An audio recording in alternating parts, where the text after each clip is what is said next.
on Fox Saturday Baseball. We've got a showdown in the wild, wild NL West. Matt Latos has laid out the competition all year. Today, the first-place Pods send out their ace against the boys from the Bay. In St. Louis, another first-place team. The Cardinals look to stay red hot as the rival Cubs come to town. And the Rays are fighting for first. But the newly led Orioles are playing with some magic under Buck Showalter. Can Tampa fend off the O's at home? It's all coming at you next on Fox Saturday Baseball. Welcome to the Sprint pregame show on Fox. Sprint, the Now Network. We are in San Francisco, where the prediction of San Francisco starter Jonathan Sanchez will not come true. The Giants will not sweep the Padres based on what happened last night. With Sanchez on the bump, sixth inning, Ryan Ludwig with the slide. He gets all touchy-feely on the dish to give San Diego the 3-2 lead. Then Heath Bell comes on in the ninth to close it out. His 22nd straight save, and the Padres win it 3-2 and now lead the Giants by 3.5 games in the NL West. Well, today, Buster Posey looks to regain his July form in which he hit .417, but he's going against one of the most dominant pitchers you might not know. Opponents are hitting just $191 this year against San Diego ace Matt Latos. And with that, hi, everybody. We welcome you to Fox Saturday Baseball. It is presented to you today by Sprint. In just a few minutes, some of you will stay out west to see the Giants and the Padres. This series has been one-sided. San Diego's won 8 of the 9 meetings this year. Others are off to Tampa Bay, where Evan Longoria and the Rays trailed the Yankees by 2 games in the AL East. Today, they have to do battle with the resurgent Orioles. I'm not joking here. Adam Jones in Baltimore, 9-2 under their new skipper, Buck Showalter. And most of you are going to St. Louis as Alfonso Soriano and the Cubs look to salvage something this season. But Albert Pujols is smoking yet again. He's gone deep 6 times in the last 11 games for the first-place Cards. Speaking of King Albert, he could be in line for his 4th NL MVP. He's in the top 5 in average, in homers, and in RBIs. He was the leading vote getter for the National League at the All-Star Game. So we know what the fans think about him, but what about the players? Let's get to know who the players would pay to see play. Probably Albert, just because of what he's done. He's done it so consistently for so long. Put up the numbers he's put up and do it, night in and night out. Every time it seems like the game's on the line, he always gets a hit. I'd say Albert. He's really consistent, and I think how he goes about his game makes him, obviously if not the best player, one of the top 2. I say Ricky Henderson. I never got to see him play him in person. He's one of the greats. I would like to see Willie Mays. I'm a center fielder myself, and a guy like that is, I always heard stories about him from different people, different fans, and I would love to see Willie Mays play. I would pay any kind of money to watch Roberto Clemente and Willie Mays, those 2 guys. What I heard that they used to do and what I watch in the video that they do, it's just not right. Jackie Robinson, just at the time, the racism and the things like that. I mean, he had to be a pretty strong guy to allow us to play the game. I have 2 on my team. I would say, Jeter and Mariano are 2 that I would pay big money to watch him play. Ichiro, when he first came over, he was just a sight to see. The man's speed, was something new. His style of hitting the one shoulder to bring him back and hitting the ball to second baseman for base hits. Right now, Steven Strasburg. I mean, I like seeing young guys do well in anything. And I would like to see him throw. Well, free of charge, some of you will see the Padres take on the second-place Giants. Others get the improved Orioles taking on the Rays. Most of you will see the Cubbies and the Cards. First pitch of your game is next on Fox.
crisp day. It has an October feel, the perfect backdrop for the Padres and Giants.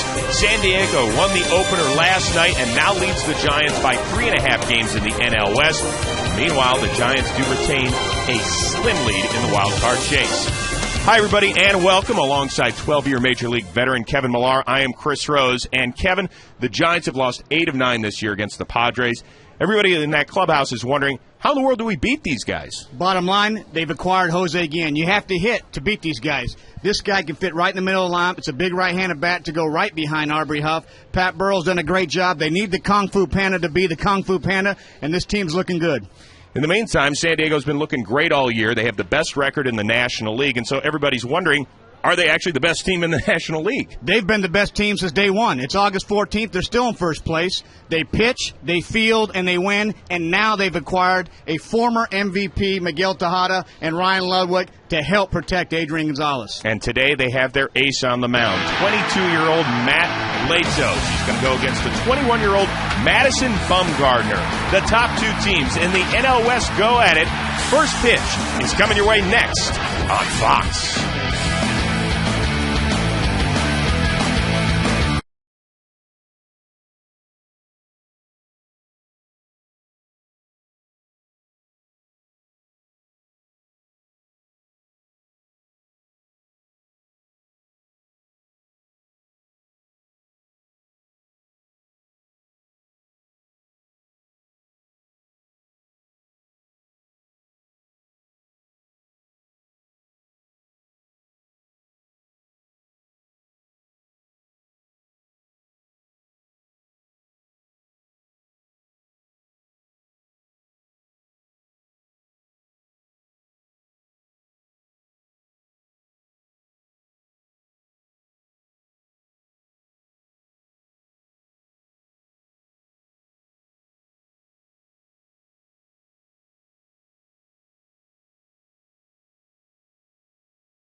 Ken Rosenthal along for the ride as well as we watch the first-place Padres and the second-place Giants get ready for battle. And, Kevin, this has been a one-sided series in 2010.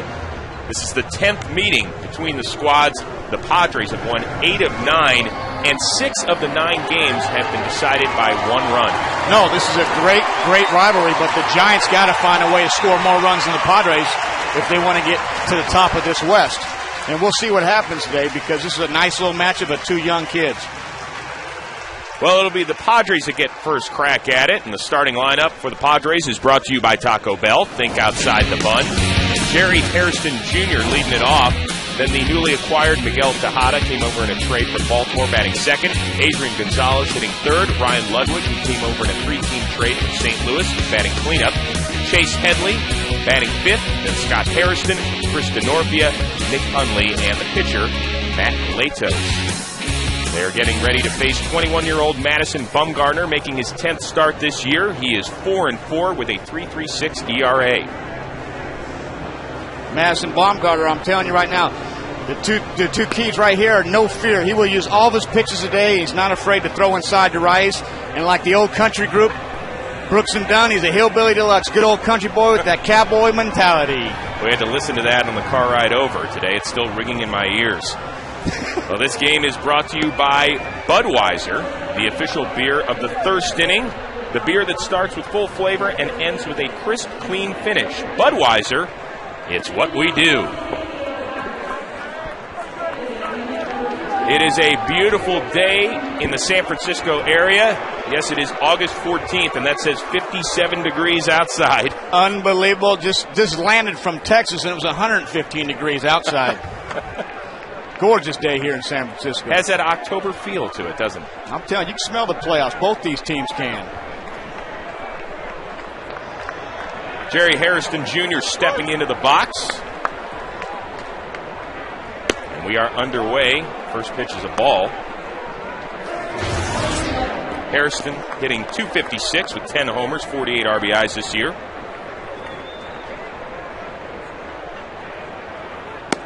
And he looks at a called strike by the home plate umpire Marvin Hudson. Very different lineup than it was 3 weeks ago for the San Diego Padres. I'm telling you, they have done a great job of adding two great players in Miguel Tejada and Ryan Leatherwood. And Tejada will bat with a man on as Hairston rips a single to right. And let's take a look at the defense behind Madison Bumgarner. It's Burrell, Torres, and Huff in the outfield. Third to first, Sandoval, Uribe taking over for the injured Renteria at short. Mike Fontenot gets his first start at second, and Travis Ishikawa at first. And a battery of Bumgarner and Posey. They were the back-to-back first-round picks of the Giants in 07 and 08. Now Miguel Tejada hitting .226 after coming over on July 29th from the Orioles. Looking at ball one. Tremendous pickup right here. One of my favorite pickups before the trade deadline was over at the end of July. This is a former MVP of the American League in 2002 when he won it with the Oakland A's, but just a great teammate. High-energy guy and has a nose for the ribby.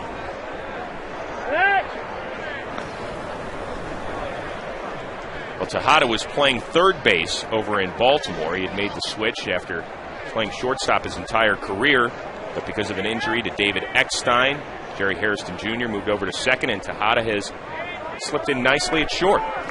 If I told you his nickname, I'm going to have a tough time pronouncing it in Spanish. I'll tell you after this pitch. Nickname in Spanish is La Guagua. I believe is the bus driver, driving in all the runs. If I did mispronounce that, you look it up and tell me. I'm going to try and help you out with that in just a second. 2-0 count to the bus driver. And it's 3-0. Well, here's our sprint player first for Miguel Tejada. First among active shortstops in career RBIs. With nearly 1,200. He had 150 one year playing for Baltimore. He looks at a strike. You know, it's nice to see him wearing number 10 again, too. Talking to him yesterday, he was wearing number 9 this time around with Baltimore. Adam Jones is number 10 in Baltimore, and I don't think he wanted to cough that up, so now he's got number 10 here in San Diego. The 3-1 pitch by Bumgarner, and the Padres have the first two men on.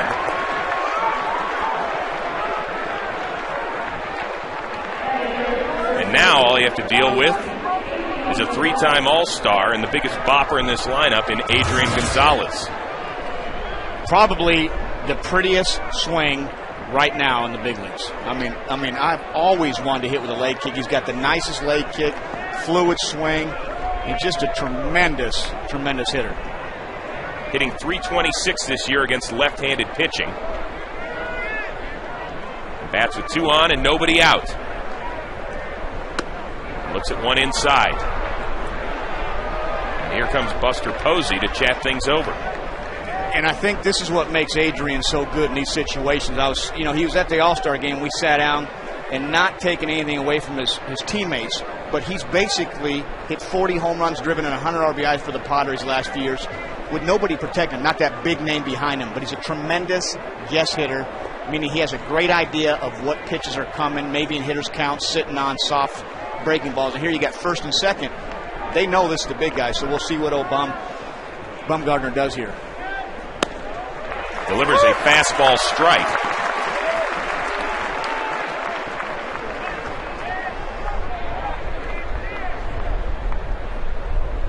Gonzalez, a .427 mark with runners in scoring position. That leads all of baseball.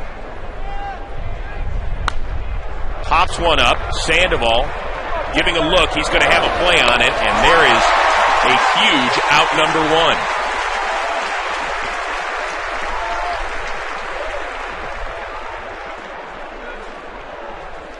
Madison Bumgarner turned 21 years old on August 1st. He's from Hickory, North Carolina, about 90 miles outside of Charlotte, and just a good old country boy. With that cowboy mentality. Don't forget about that part. Is that cowboy up mentality or just cowboy mentality? There's a difference. It's the cowboy mentality. But it's amazing. You just said he turned 21 years old. I mean, these guys are pitching at the big league level right now. At that age is amazing. And now he's dealing with Ryan Ludwig. He looks at strike one. Ludwig came over in a 3-team deal between the Cardinals, the Padres, and the Indians back on the trade deadline 2 weeks ago today. Hit the 100th homer of his career earlier this week.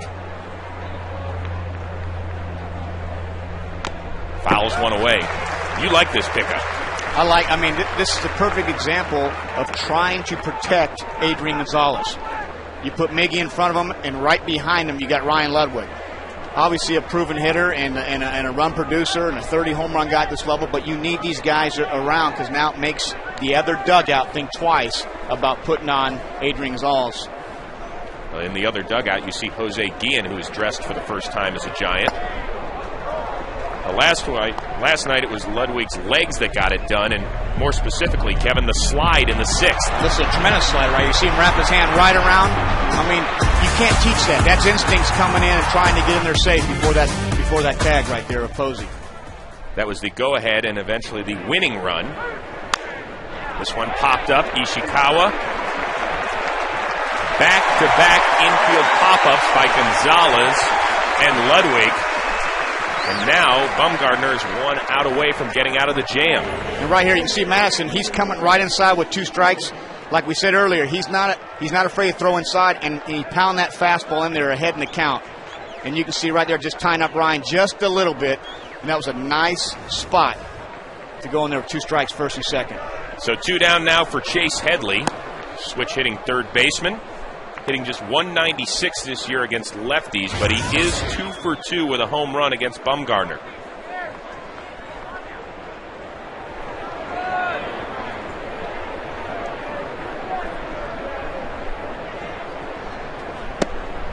There's a called strike. It's 1-1.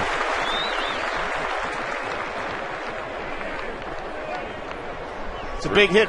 I mean, big out right here. I mean, you had first and second, nobody out, and you got Adrian and Ryan to pop up and pop up basically, and here we go. He's going to try to execute a pitch and get out of this inning with no runs.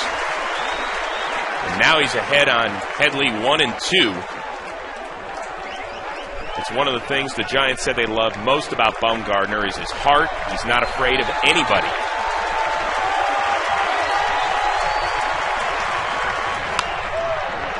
That ball past Sandoval, and the Padres are going to grab the early lead. Hairston scores. Tejada checks into third on the RBI double by Chase Headley. Right here, here's a 1-2 slider. Just caught more of the play that he wanted, and Chase did a great job of putting that ball right down the line, just out of the reach of Kung Fu Panda, and putting the Padres up. 2 out RBIs are huge in a ball game. Nice job right there by Chase.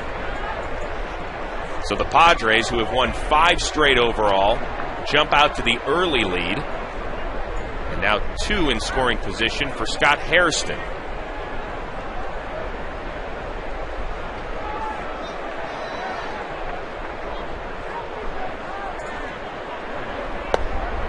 Puts it one low. Scott, one of your better fastball hitters in the big leagues. Got a real short, quick swing and can hit a ball a long way and turn on anybody's fastball. This is a guy you don't want to make a living inside.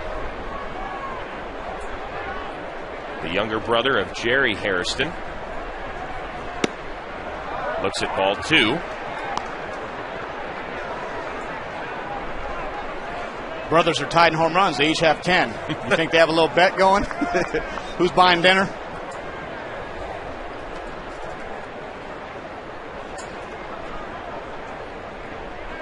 The 2-0. And it's 3-0.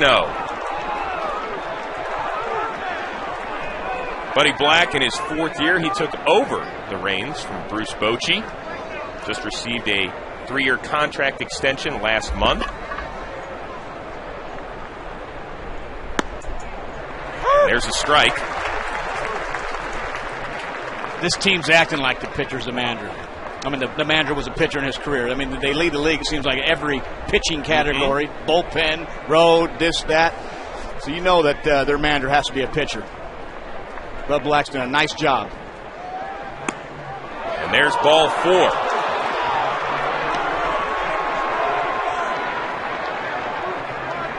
And here comes Dave Righetti, the San Francisco pitching coach, now in his 10th season on the bench for the Giants. Interesting dichotomy, Kevin Millar. You've got Bud Black, who spent 4 seasons pitching for the Giants, currently the Padres manager.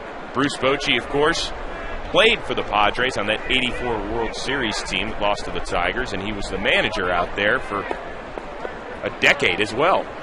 It is pretty funny, and that was a huge word you used early on in that segment right there. Dichotomy? Dichotomy. Hey, listen, you already slipped the bus driver in Spanish to me, so, you know, at least mine... So it's 1-1, because dichotomy, you got me. I went to Lamar. Which is Ramal spelled backward, by the way. So Chris Denorfia up now with the bases loaded and 2 down. And he looks at a called strike. Denorfia, 278 with 8 homers, 29 RBIs, and 4 for 6 with 8 RBIs with the bases loaded. That was Madison's 25th pitch of this inning, so he needs to get out of here, make a good pitch, and hopefully... There's a one-hopper back to Bumgarner. And the Padres get on the board first. Now they'll turn the ball over to their ace, up 1-0.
Padres a 1-0 lead in San Francisco, and the Giants starting lineup is brought to you by Taco Bell. Think outside the bun.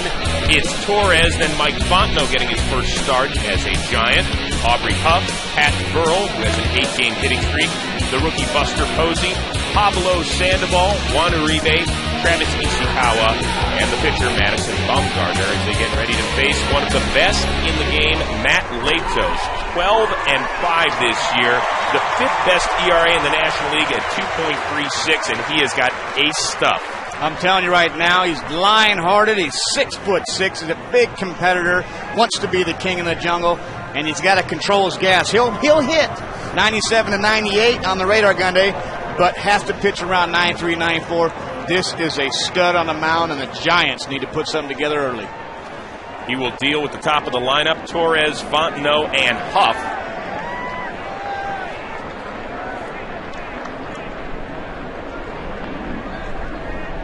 Torres hitting .292 this year, 11 homers, 47 RBIs. And looks at a called strike.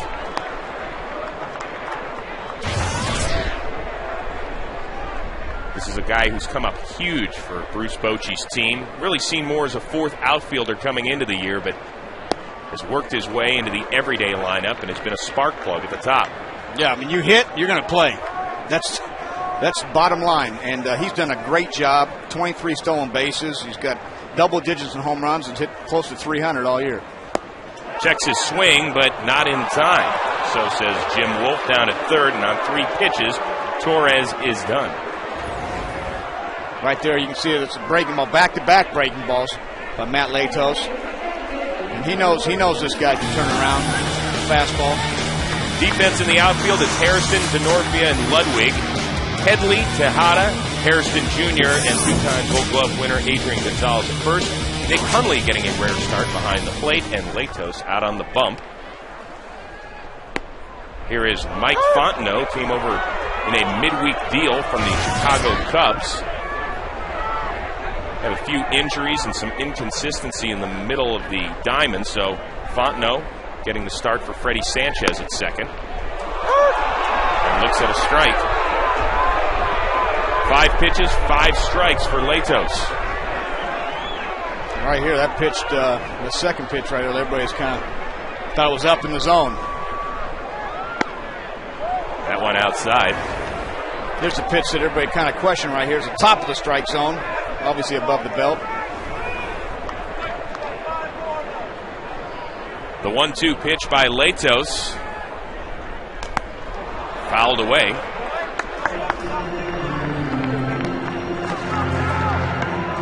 That was nasty. You see that right here? Look at this curveball right here. Just dropped right off the table right there. This kid's got the full package out there, man. And I don't know if you've stood next to Fontenot in the cages, but this guy's not very tall.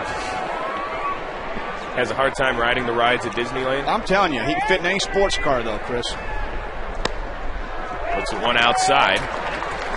I'll tell you, he's got tremendous power to left center.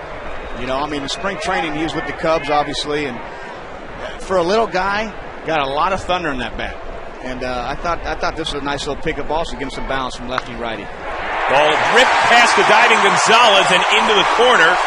Fontenot races into second with a double.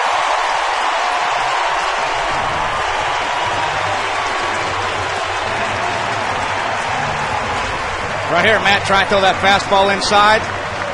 Might get a nice job of pulling his hands inside that baseball and keeping it fair. That's the key right there, keeping that ball fair on an inside fastball. Hands go inside. Nice job by Fontenot. He gets his first hit as a Giant. It's a good feeling right there. Gets it past a diving 2-time Gold Glove Award winner in Adrian Gonzalez. So Fontenot with a 1-out double, and now comes the Thunder in Huff and Burl. Aubrey Huff looks at a called strike. Batting just 138 over his last 8, but he has had an outstanding season. He's really been the Giants' MVP this year. Oh, he really has. And people gave up on Aubrey Huff the second half of the season. You know, he struggles with the Tigers last year. Hits about 190. And this offseason had a tough time getting a job. Ball lifted foul, and that one will make the seats. You know, and that's the thing. This was a silver slugger in 2008 for the DHs in the American League, and has always been a middle lineup guy. Early years in Tampa, 30 home run guys, 100 RBIs. Is a big bat in the middle of your lineup from the left side. Struggles a little bit last year, got traded to Detroit. And the Giants found a gold mine right here for about $3 million, and he has sat there all year in the middle of this lineup and done a great job. The 0-2. Ball fouled back our way and out of play. Well, there you're talking about Aubrey Huff. Played 7 years in the Rays organization. You were his teammate out there in Baltimore. Last season got dealt to Detroit. Had a tough second half, but this year has just been gold for the Giants. Listen, you either can hit or you can't. Aubrey Huff can hit. This game's tough. You're going to struggle, but this guy can hit, and like I said, has been a big pickup for the Giants. Ball fouled away again. And when you're talking about dollar-for-dollar production in baseball, few guys have been better.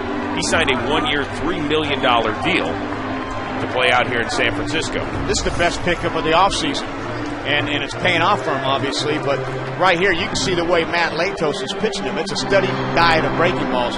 He is a great fastball hitter early in the count, too, but swings a huge bat. So 34.5, 33 ounces, big head, Carolina club. And when that bat goes to that zone, he'll hit that water out there in right field also. Looks at one inside. Well, Huff hit one last night in the 8th inning that he thought was out. In fact, if they're playing this game in any stadium except this one or in San Diego, it is most likely out. I was talking to him today. They have a little sticky pads that he's got 6 or 7 home runs that he's counted that this park's taken away from him. So really he's got 26 on the year. That ball lifted to deep left field and just foul.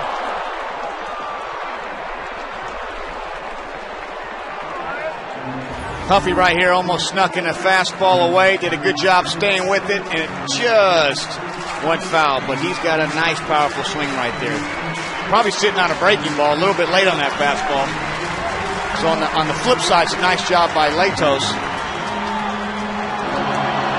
throwing something that maybe he's not looking for.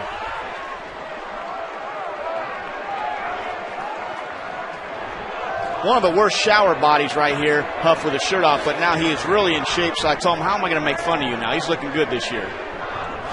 The 1-2 pitch. Tapped away foul. Now, where am I supposed to go with that when you're talking about shower bodies? Is there anywhere I can go where I can keep us on track? I don't think you can go anywhere. You just got to stay with me there. I mean, with his shirt off. And look, they're reminding the country who's saying that. Good job by Jim Lynch and Jeff Gowen, our director and producer in the truck. Good job, guys.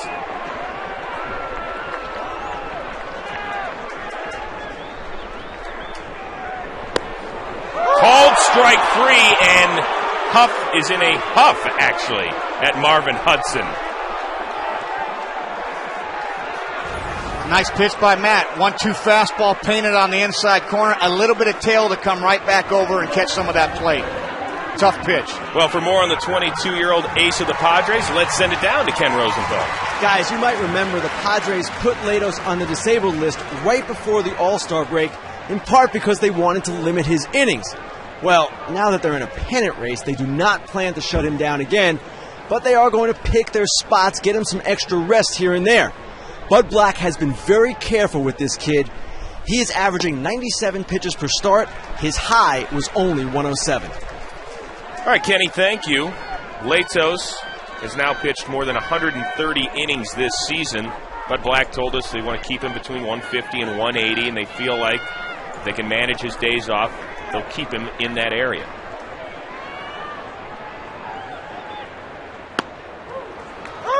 Now a 1-1 count on Pat Burrell, a guy that was dropped by Tampa Bay in mid-May, signed by the Giants at the end of that month, promoted in June, and he has been on fire in August.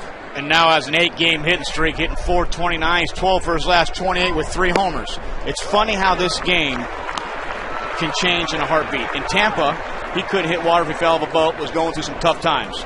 Gets traded from this area, Northern California, and has been remarkable for Bruce Bochy.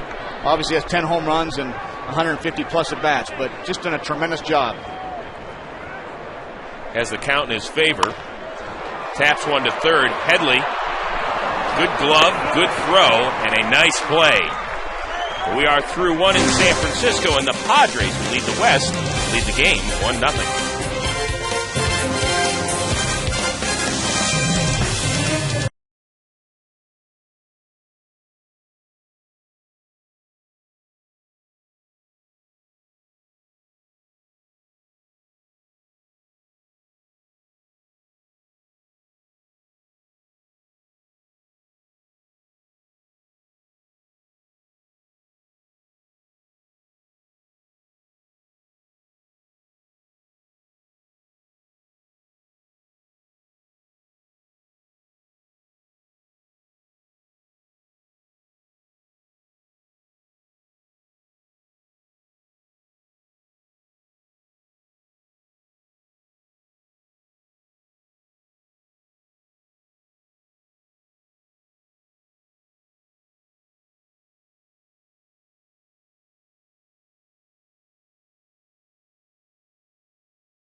Saturday Baseball is presented by Sprint, the Now Network, by Fusion, 2010 Motor Trend Car of the Year, get in and drive one, and by Taco Bell, think outside the bun. Hunley, Latos, and Hairston Jr. against the 21-year-old Madison Bumgardner. The Padres lead the Giants 1-0 in the second.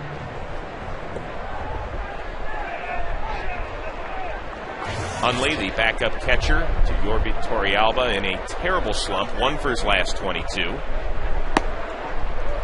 Looks at a ball.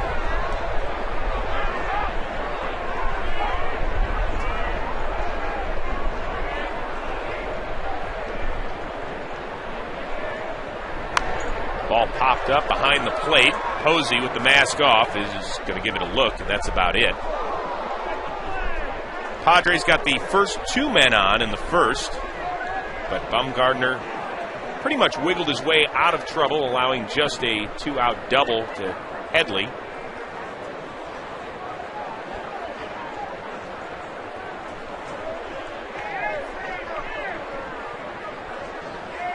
The 1-1. Ball hit to the second baseman, Fontenot, and there's one down. Well, here are our 4 keys to the game. If you're San Diego, you got to get to Bumgardner early, which they have. They've done a great job of scoring early. And do the little things. Hit the cutoff man, move the runners, because they're trying to get to that bullpen 7 through 9. And you're going to see Gregerson, Adam, and Bill. And if you're San Francisco, try to hit that first fastball strike from Matt. And yo, Adrian, do not let Adrian Gonzalez beat you. Big swing and a miss by Latos. If you're going to do the yo, Adrian, you got to sell it a little bit more for me. Yo, Adrian. Or perhaps not. Ball fouled away. You know, Bud Black made a point to say Matt Latos can swing the stick a little bit. He's going to swing and miss occasionally, but he gets up there. He's not afraid of it. When you're 6'6", that's a big presence in the box, and I was excited to hear him say that. I love pitchers that can hit and handle the bat. There's a big swing and a miss. Never mind. First strikeout of the day for Madison Bumgardner. Well, here are our Sprint player firsts for Jose Guillen. It is his first day in a Giants uniform, dealt yesterday from Kansas City, who had designated him for assignment back on August 5th. So he's kind of sitting at home down in Miami, figuring out where he was going next. And now he's going to have a chance to be the everyday right fielder. This was before the game. Hi, how are you? Rush Chairman, darn glad to meet you. The 10th different team Guillen has suited up for in his 14 seasons. And that's tough to hear with a guy that's had a nose for the RBI. He's been a middle guy, tremendous hitter.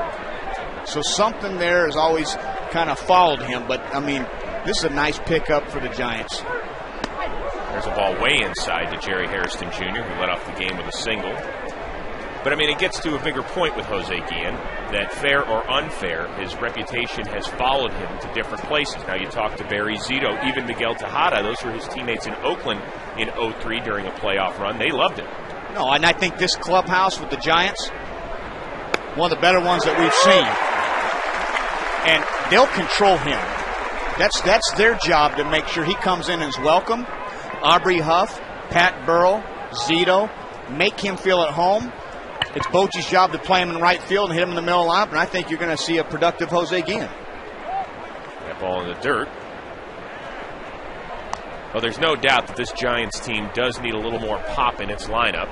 Guys like Huff and Burrell have done it in recent weeks, but Jose Guillen can add a different dimension. Now the question is, what does he have left in the outfield? He DH'd a lot of the time in Kansas City. There's a ball taken deep by Hairston Jr. Burrell, however, on the track, squeezes it. So a 1-2-3 inning for Madison Bumgarner, and the Giants trying to get back in it.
By Budweiser, with full flavor and a crisp, clean finish, it's what we do. The Padre and the Giant hanging out. As our producer Jeff Gowan said, the Friar looks like a haircut of Tim Tebow. It's a great look. One of the better calls of the year right there. That is unbelievable. We hazed him before the game, too, just to let you know. Sorry. Speaking of rookies, Buster Posey stepping into the batter's box. Looking at a called strike. Posey hitting .329, 8 homers, 41 RBIs. Struggling a bit this month. He's hitting just .209, but he is here, and he is here to stay. I mean, talking with Mark DeRosa yesterday, loves this guy's makeup. Tough kid, confident kid, but in a great way. It's going to be a good one for a long time, in his opinion. The 0-2 pitch from Latos. That's high.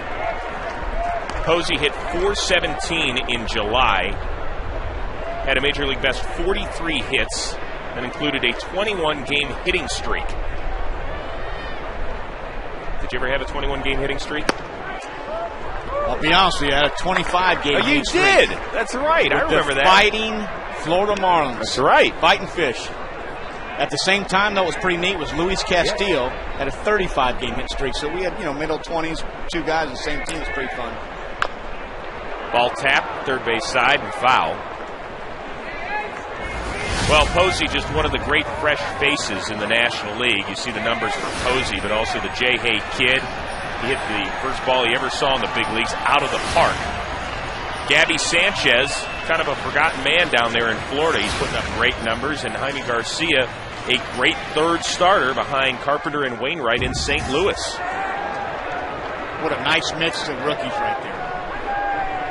The 2-2 fouled away. And don't forget about Mike Stanton, who has just blown up this week, including a couple of homers last night. You can see Posey leading all National League youngsters in batting average. But Stanton's the guy who hit his 14th homer last night. He is a gem. Speaking of a gem, that is a nasty pitch by Matt Latos. So there's one away, and once again we welcome in Ken Rosenthal. Kenny? Chris, Jose Guillen got rather frustrated with all the losing in Kansas City, and he at times was rather outspoken.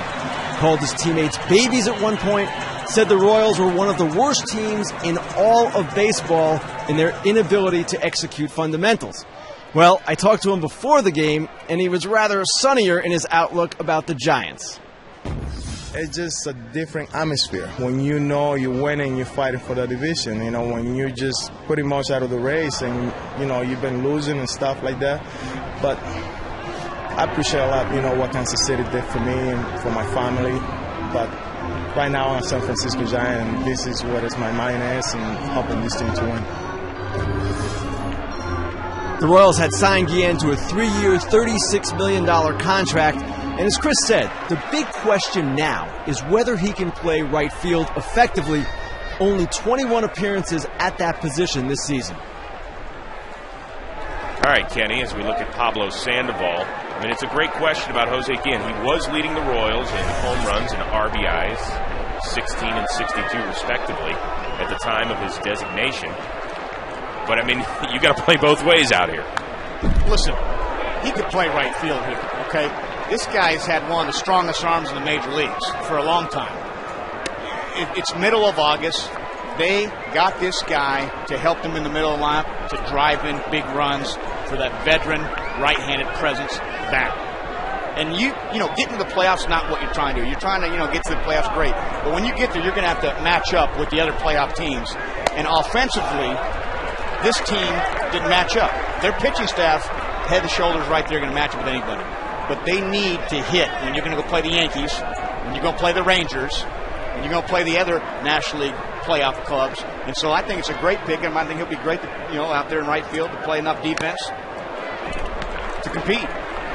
Well, the big question, at least one of them for the Giants, is the guy at the plate, and you brought it up at the beginning of our telecast. When is Pablo Sandoval going to turn back into Kung Fu Panda, hitting just .270 this season after he hit .330 a year ago?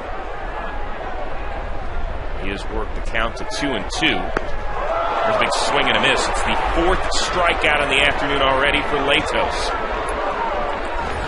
Unbelievable curveball right here. And you can just see how out front right here Pablo is. You can see his weight transfer forward.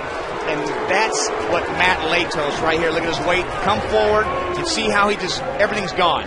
But the curveball and the arm action on his breaking pitches with that 95 in his back pocket, this is a tough-looking kid out there pitching.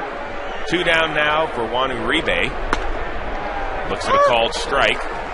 Uribe getting the lion's share of the work at shortstop with Edgar Renteria on the DL for the third time this season. This time because of a biceps injury. Swing and a miss. Sporting that blonde goatee. He's also got the blonde hair as well under the helmet. It's a little bit like Flea. Or yellow hair and yellow goatee. I'm not sure if you call that Rubio. In Spanish is blonde. The 0-2. tremendous presence, though, watching Matt Latos. First time I've had a chance to see him pitch live, but just locating that fastball at 95, coming back with an 82-mile-an-hour breaking ball right here. There's a ball that is hammered deep to left. On the track is Hairston, and he squeezes it. Matt Latos is in control and has the lead. We'll return to San Francisco after a word from your local Fox affiliate.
Welcome back to Fox Saturday Baseball, presented by Sprint.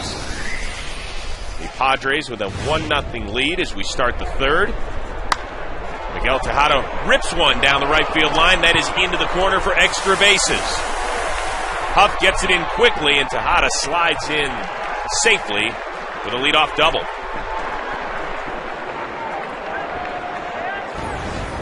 Right here, here's a perfect Miguel Tejada swing. Fastball away, goes right with that pitch, and hits a laser shot down the right field line for a double.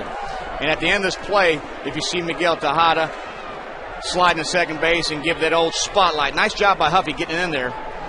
If we can stand him right there, he calls time, and you'll see him kind of give that spotlight right there. The spotlight is what? And I'll explain that here right after this. There's a ball lifted to center by Adrian Gonzalez. Torres in his track squeezes it. Tejada's tagging, trying to get to third, and he does with a headfirst slide. You talk about some of the little things that the Padres do, Kevin Millar.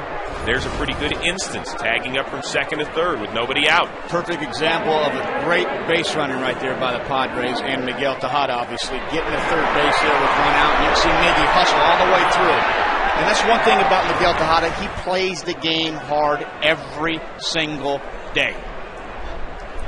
And now the Giants infield, I wouldn't call it all the way in, but kind of at medium depth. Even though we're only in the third inning, Bruce Bochy knows that the Giants have struggled to score runs.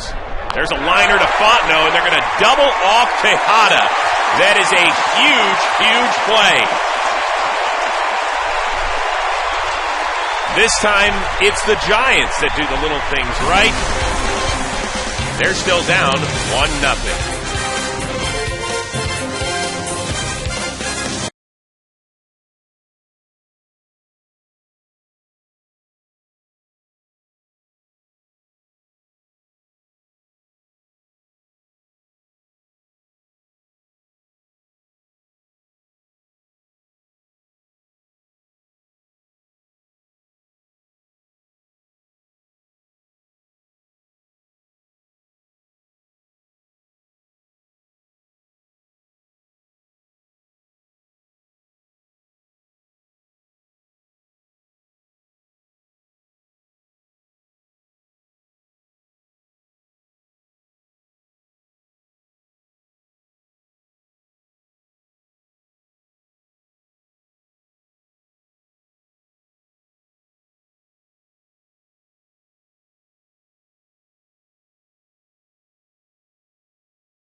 started against San Diego ace Matt Latos, who delivers another first pitch strike, this time to Travis Ishikawa. There's Madison Bumgarner, who delivered a 3-pitch inning in the top of this frame to tie several people for a record. Yeah, 3-pitch inning. Not bad. Not bad at all, especially his first inning when I think he had 26 or 27 pitches. 26 pitches his first inning. Ishikawa turns on one, but it's foul. Ishikawa is a guy who probably will see his time diminished once Guillen gets into the mix, and Bruce Bochy told us he would probably start in right field tomorrow, and that would put Huff at first base most likely. There's a called strike 3, ringing him up. It's the 5th strikeout already for Matt Latos. And right here you can see this is called a front door singer. Look at the movement on that ball. That ball starts off inside, and that's what the hitter reads and comes right across the plate. Tremendous pitch. Greg Maddox designed that pitch, but he threw it about 85 miles an hour. Matt's throwing that pitch about 95 miles an hour, and you saw Travis's front hip just leave immediately. Great pitch. Well, now this is Madison Bumgarner getting a good look at a 95 mile an hour fastball.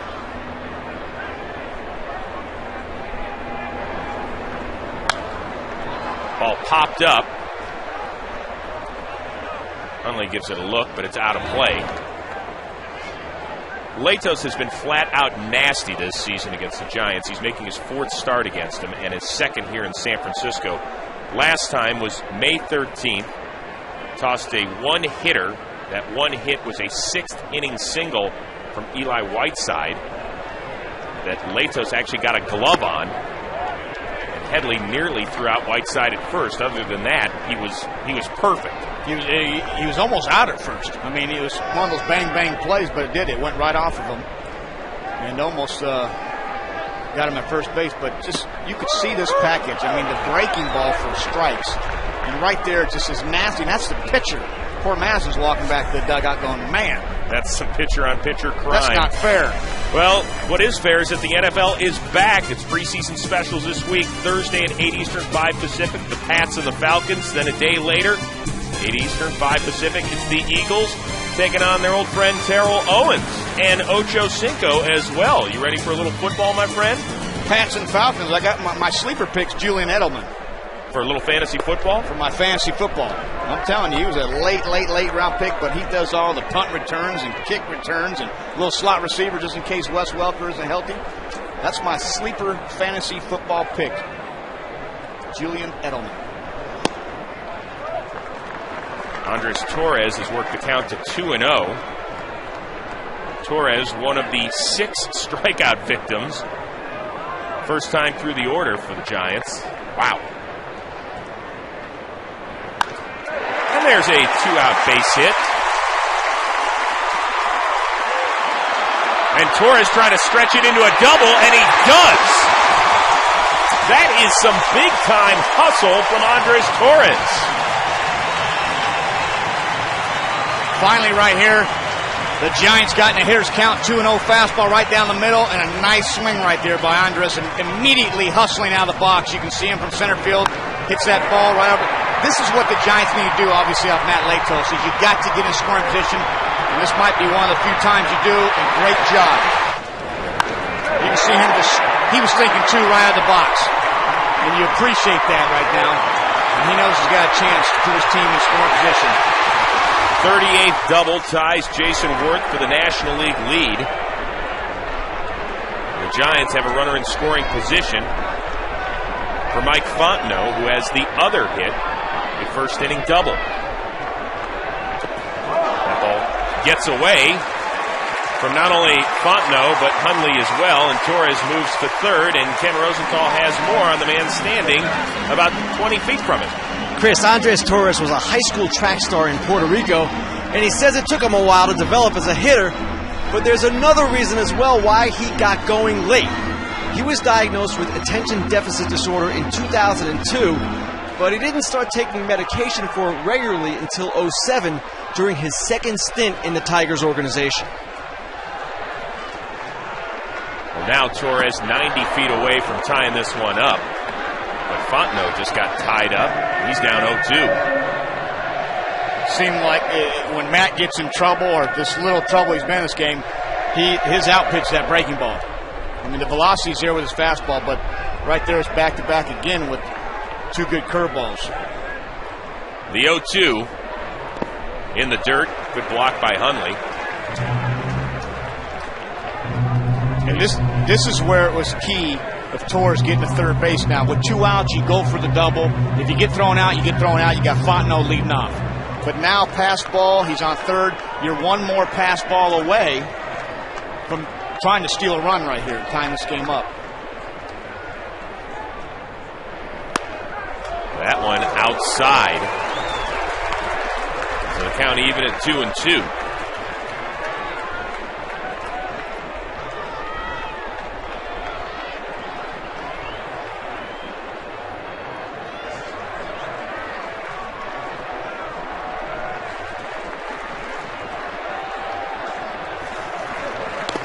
That ball almost gets away from Hundley. He made a great block there. I think that hit the umpire, Marvin. I think Marvin just saved the run. Let's see a replay right here. Yep, hit Marvin's right inside ankle. So a great play by the tandem of Hundley and Hudson. That's it. Saved the Padres a run right there. But that was exactly what we were just talking about. Pass ball, you steal a run with Marvin and Hundley right there. Good, nice block. So Fontenot has worked the count from 0-2 to 3-2. And a swing and a miss. So make it 7 strikeouts, and the Giants strand a runner at third. They're down 1-0 through 3.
With 17,000 agents, we've got the best lineup in the game.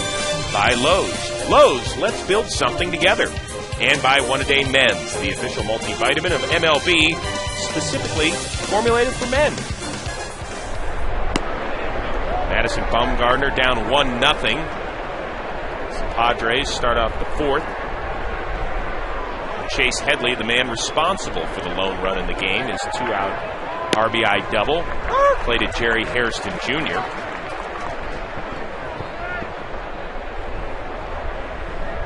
Headley now 3 for 3 lifetime against the lefty.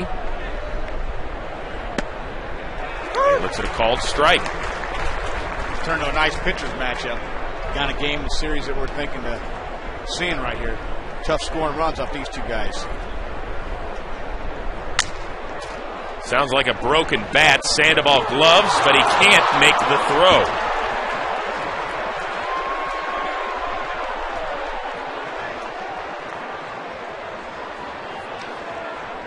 Right here, you can see a fastball right here. Pablo kind of went over there, made a nice play, covered ground, just didn't get a grip on the ball. And you can see him right there. Sometimes you reach in that glove with your hand, you can't find that baseball. You went to the top part of that glove, and his fingers got caught. You can see right here the top part of the glove, he kind of hit first. That happens right there. They have ruled it an error on Pablo Sandoval. Tough error. Don't agree with it? Well, I don't know if he's, depends on if he makes a throw to first base, he doesn't beat him out. I mean, he covered a lot of ground right there. Well, but we'll never know if he made a throw to first base. What's the error? Grabbing the baseball? He fielded the ground ball. Apparently the error wasn't grabbing the baseball, but dropping the baseball. Well, he fielded the ground ball. He fielded the baseball. He went in and I guess dropped the baseball. Why are you yelling at me? I didn't make the ruling. I'm just telling you what it was. It felt good. I feel better now. Do you? Yeah. Release a little bit. Scott Hairston. He drew a walk back in the first. And looks at a strike.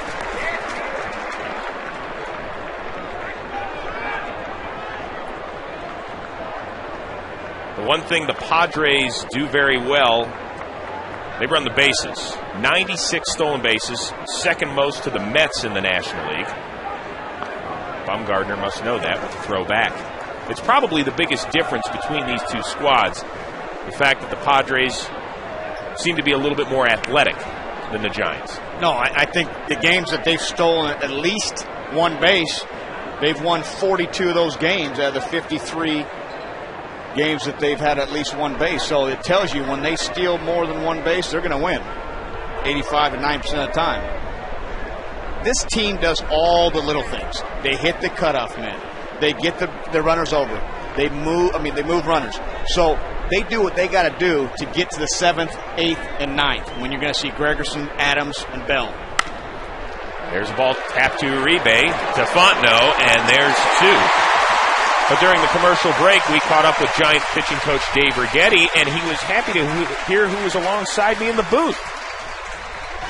Kevin Millar. David, what's up, buddy? I miss watching you swing that bat. The white Gary Sheffield.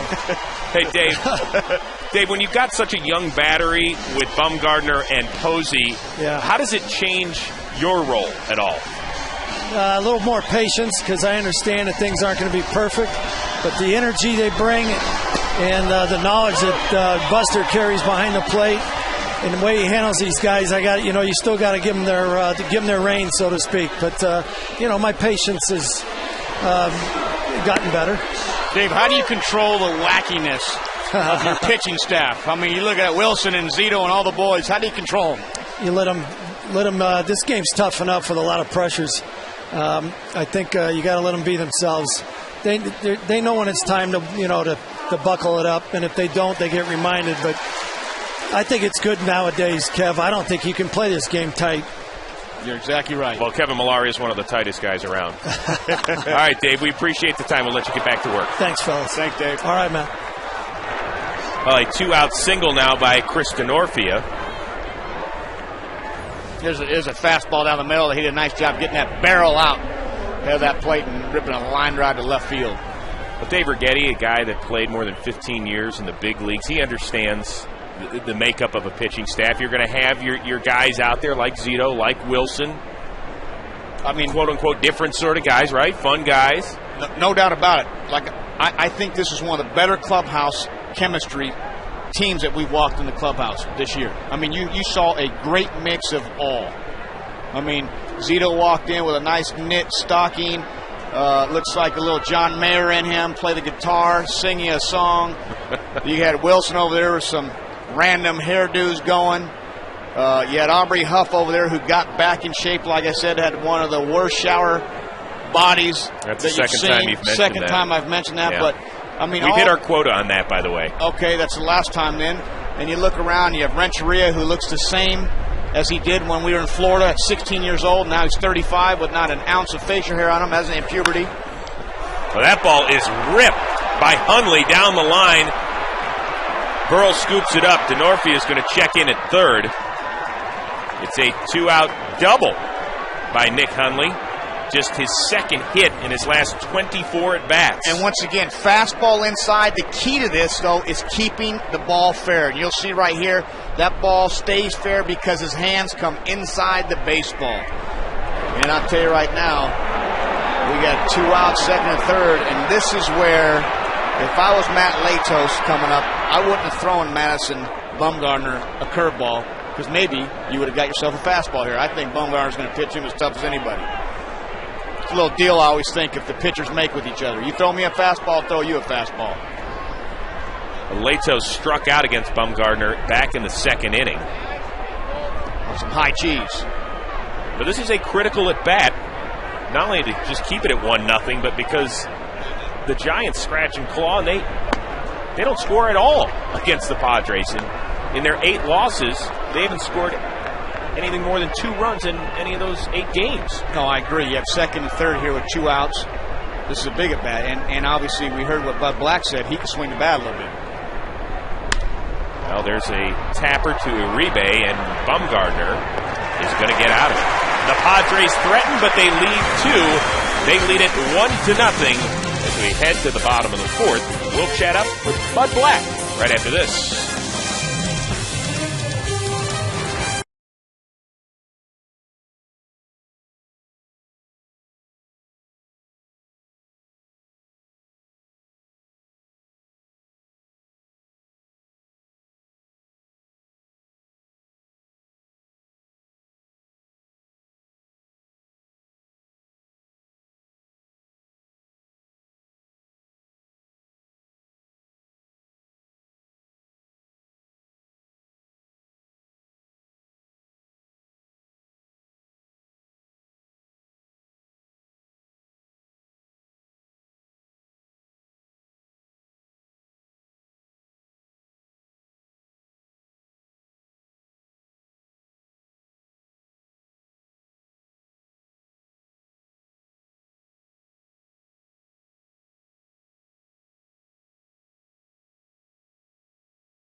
Matt Latos tossing another gem.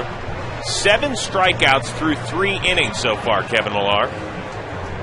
The real deal. Curveballs and sliders and big velocity on that fastball. But he'll look at the heart of the Giants lineup. Huff, Burl, and Posey. Huff took a called third strike that he did not appreciate from Marvin Hudson back in the first.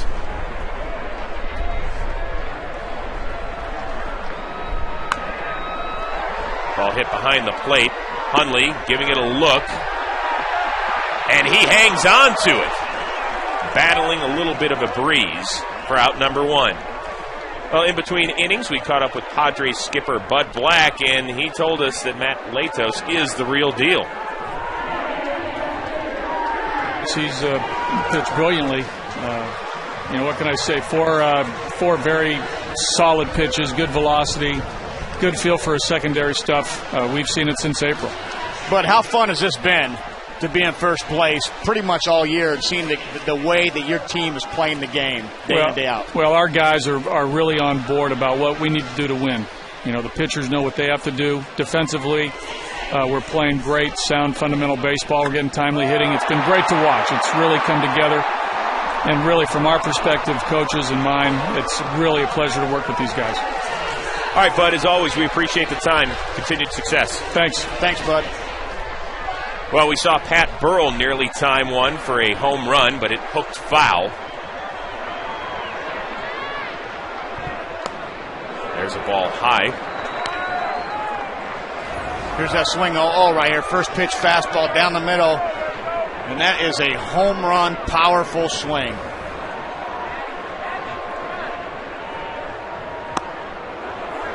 Called strike.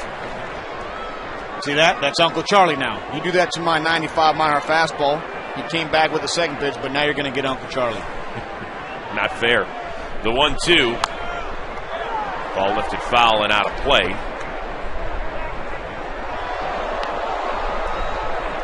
Now everybody's wondering, why was it that Pat Burrell struggled so mightily in Tampa, but he's really turned it on out here in San Francisco? Oh, he really has. I think that you lose your confidence, and you're human beings. And Pat obviously had a rough time there in Tampa and found a new home here, had a second chance. It was pretty funny because, he's a guy who's played the outfield his whole career. In Philadelphia, was obviously in left field. And DHing is not easy. And sometimes we think we're going to put the big bopper in the DH role and Pitcher's is going to hit his 35 home runs. Pat didn't know how to DH. Pat didn't like to DH. And the first thing he told me yesterday was, I'm playing the field again. And that's been the key, I think, to him. Ball tapped foul. Ken Rosenthal, you have more on Pat Burrell? Kevin is absolutely right, Chris. Burrell told me yesterday that he was truly disappointed and embarrassed that he couldn't make it work in Tampa Bay. And remember, he had to go to the minor leagues, AAA, before getting to the Giants. And I asked him how difficult that was, and he said, hey, I had to do it. I had to see whether I could still play the outfield. And obviously, it's all worked out. Well, now he has worked the count full against Latos. Ball hit hard, but right to Tejada. And now there's two down. Well, teams around the league are competing for a $200,000 Pepsi Refresh grant. Look for your team's idea at PepsiRefresh.MLB.com. Well, somebody who is enjoying the festivities is Giants announcer and former big league pitcher Mike Krukow. He and Dwayne Kuiper do an outstanding job with the local broadcast out here in San Francisco. And so with his day off, what does he do? He's hanging out in the Bay. What a beautiful shot that is. So would you rather be up here or out there? Out there. I thought so. Hanging out with his family. Golden retriever. Oh. Huh? That is a great shot. Big boat. You and I'd have one of those little dinghies, the little blow-up boats. Well, this is one of the most beautiful ballparks we have going in the big leagues. My favorite ballpark. Yeah, that question's asked all the time. I'm with you. Buster Posey, in the meantime, behind in the count. Always said this park was my favorite park to play in. Never, didn't remember I was in the National League. Beautiful, beautiful ballpark. Fists one foul, does Posey. Yeah, it's got that old school charm to it, with all the amenities of a new ballpark, now in its 10th season. The walkway out in right center field, outstanding. Fans can heckle you out there in right center field. Yeah. They change every couple innings, and playing right field here is not fun. Posey with a two-out single. As the Giants try to get something going. Great swing right here by Buster. Breaking ball, got the barrel on it. Right through the 5.5 hole. That was the old Tony Gwynn hole right there. 5.5 between third base and shortstop. Had that put on the back of the spikes. Did it better than anybody in the big leagues. Well, here's what you're talking about. Yeah, right between that shortstop and third baseman, Tony Gwynn will wear that out, and that was his nickname, 5.5. It should have been 3,200 in terms of the number of hits. Being that if you're scoring at home, the shortstop's a 6 and the third baseman's a 5. 2 down now for Pablo Sandoval. I know I've said this a lot, but he struck out the first time up.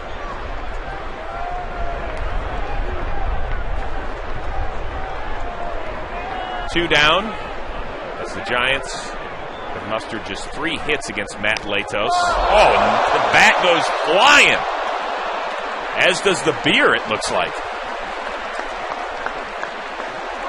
Sandoval wants to try and reclaim that one, I think. Well, no, he's going to need new lumber. Whoa! That's a scary feeling as a hitter because you kind of duck in the stands, and there's a bat. Anytime a bat's going in the stands, I mean, how do you catch that as a fan? It's coming out there like a helicopter. It hits a chair, ricochets back up. You got kids out there. It's a bad feeling. But a nice effort by that guy. He got ball and bat? Oh, that's not fair. 3 things, Chris. Yeah, sorry. Don't forget about the beer. Right. That's right, my friend. Budweiser. But that one didn't come from the field. Pretty impressive, my friend. Called strike against Sandoval. And this is really the guy, and we mentioned it earlier, that's got to turn it on. They don't need him to hit 330 like he did last season, but boy, get up there a little bit. You're exactly right. You're trying to have everybody do what they're capable of doing, and Pablo Sandoval is obviously capable of hitting 20-plus home runs like he did last year. Just be that guy. Well, this one right up in the air, and Agon grabs it, and the Giants are gone in the 4th. They get a single and leave a man on, and they're down 1-0.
Angels take on the Twins. Some of you will see the NL East leading Braves in Chicago to face the Cubs, and the rest of you will see the first-place Rangers battle the Orioles. It's Fox Saturday Baseball presented by Sprint.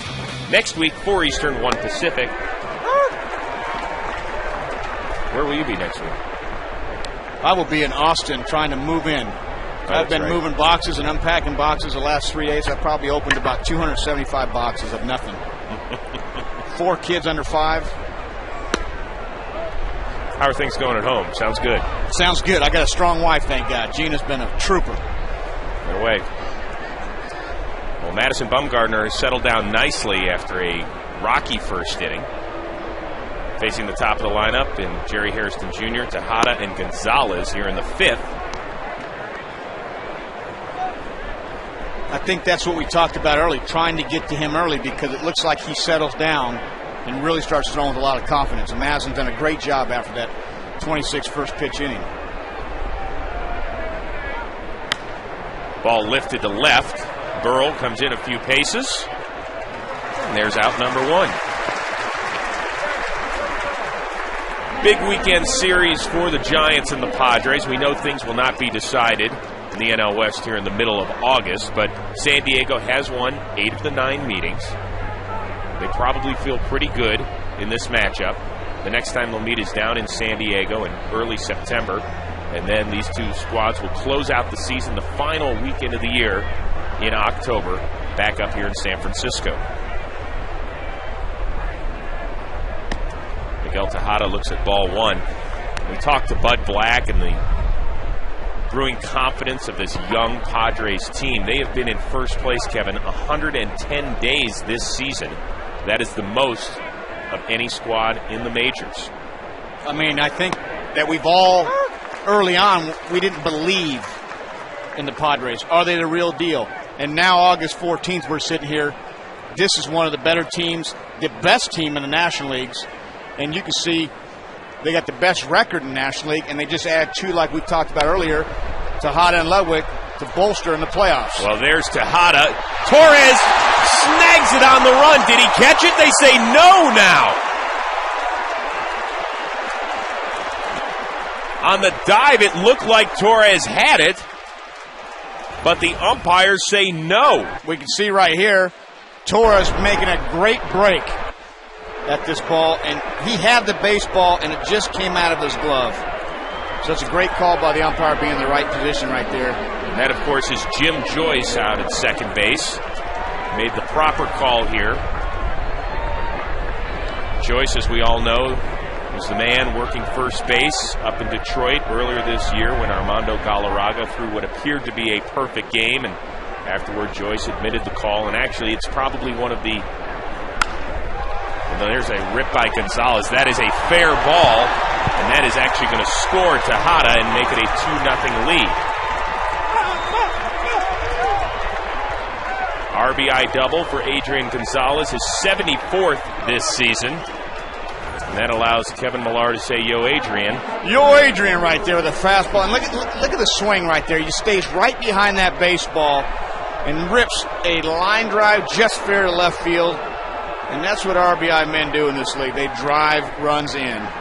Tremendous swing right there by Joe Adrian. I feel bad saying that, Chris. Well, you should, okay, to be honest with you. If it's going to come out that way. Ball ripped foul by Ryan Ludwig, who is 0 for 2 this afternoon.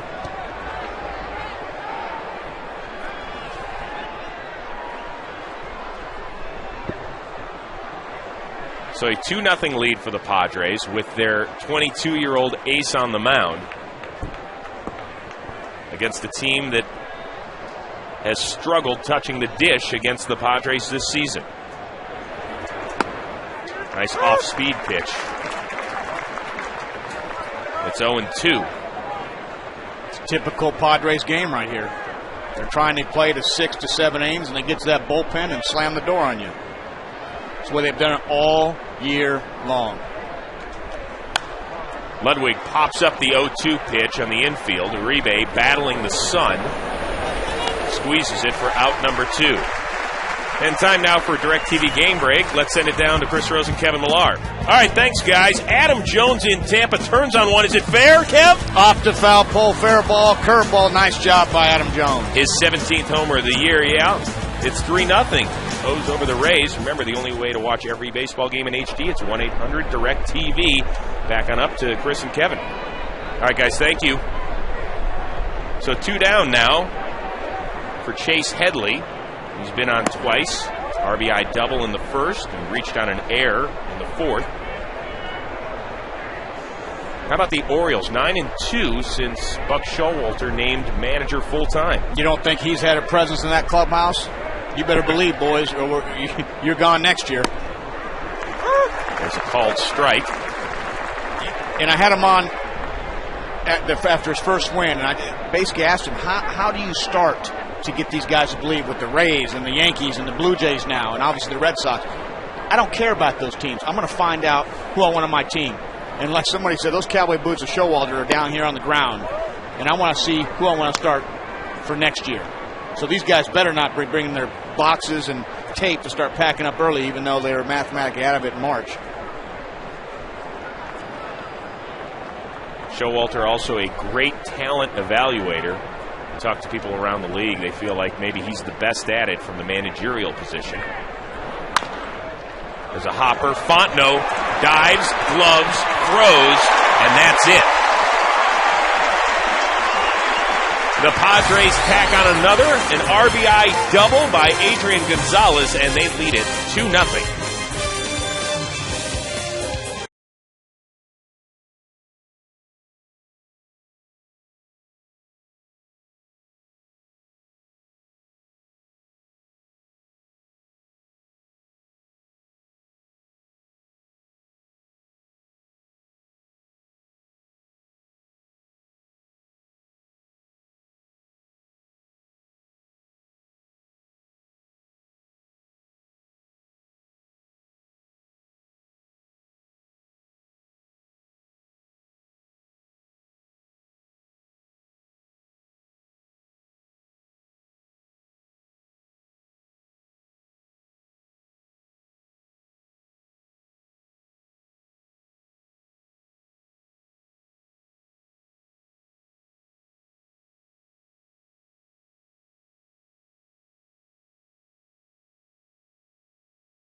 The Now Network. And right now in San Francisco, the Padres added a run in the top of the frame and lead the Giants 2-0. Bottom of the order, Uribe, Ishikawa, and Bumgarner against Matt Latos. And there's a first pitch swinging Uribe, lacing a hit to left.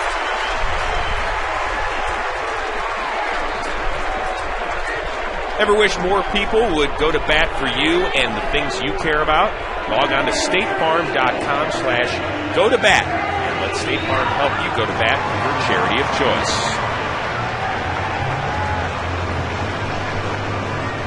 Leadoff single by Juan Uribe.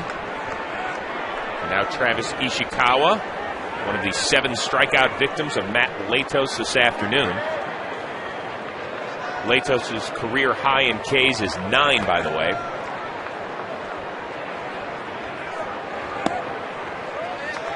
Ishikawa looks at ball 1. You know, we talked about Travis maybe now going to the bench. You're putting Jose Guillen in right field. Aubrey Huff then goes to first base. And the thing about Travis, what he'll do, he'll strengthen that bench up. Tremendous pitch hitter. So now you all of a sudden people think, oh, he's going to the bench. No, he's going to help this team off the bench now. You know, you need all 25 guys. Now, all of a sudden, he strengthens that bench. And you put Huff at first, and Jose Guillen goes to right, so your starting lineup. But this guy was very effective off the bench. Especially in the National League. You're talking about that using all 25 guys. You're talking about double switches and all that stuff. Pinch runners. Yep. Now he goes in for defense. Now he looks at a strike. Chris Ray, the former Ranger, getting loose in the bullpen. You got to think that perhaps Bruce Bochy, I know it's only the 5th inning, but he might think about using a pinch hitter depending on the situation here. Ishikawa, a one-hopper to Headley. Bad throw, and Hairston cannot get back to the base in time.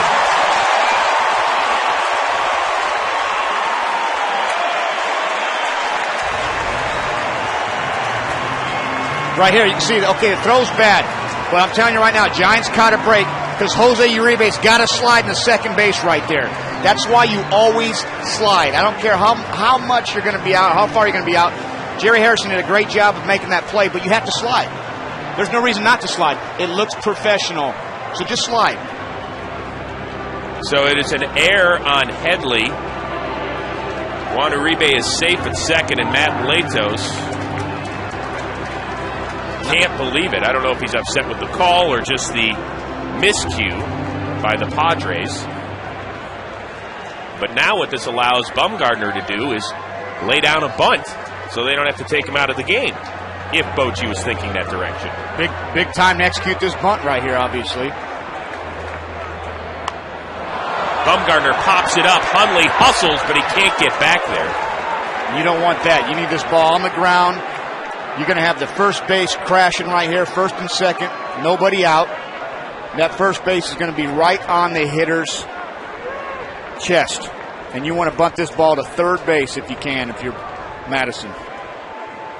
But the main thing is get the ball on the ground.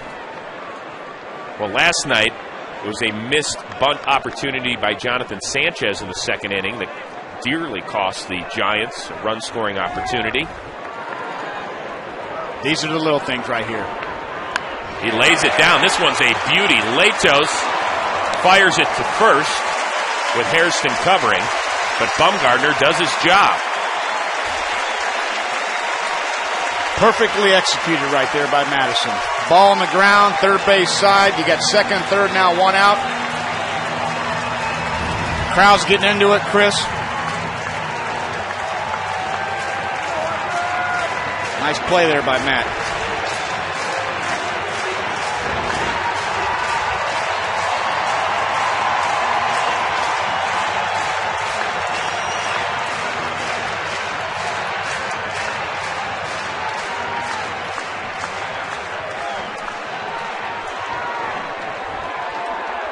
Two on now for the top of the order. Andres Torres hit a hustle double back in the third.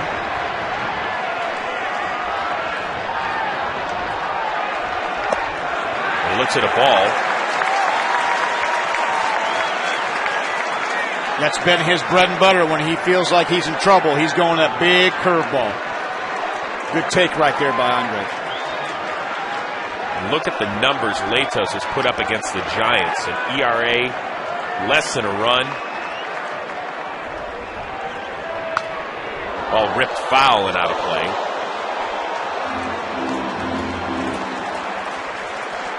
When you're hitters as a team and you know that you struggle collectively against one guy, can that fester at all? Yeah, that gets in your head. I mean, bottom line, that guy's usually good and it's dominating your team if you're an all right-handed team and the guy's got a great sinker or something. So Matt obviously has a pitch that he's dominating the Giants, but this guy is great against everybody. So it's not just the Giants. And he has dominated this league, all the way through this whole year. No lineup wants to face Matt Latos. He's going to make a living off Matt Latos. 2-1 count now on Torres.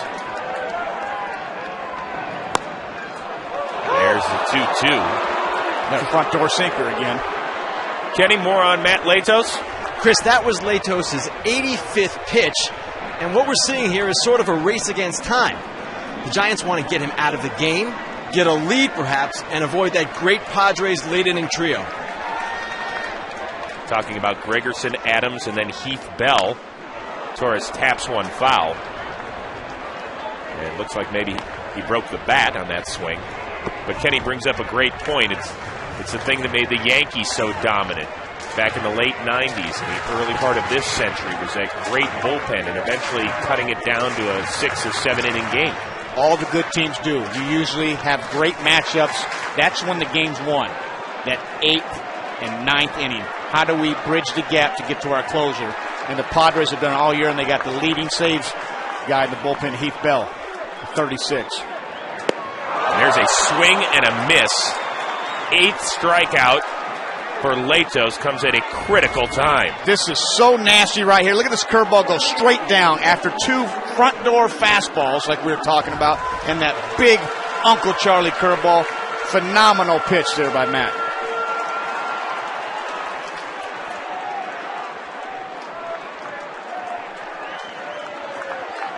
So 2 down now for Mike Fontenot. 1 for 2, a first inning double, 3rd inning strikeout. Fontenot getting his first start as a Giant.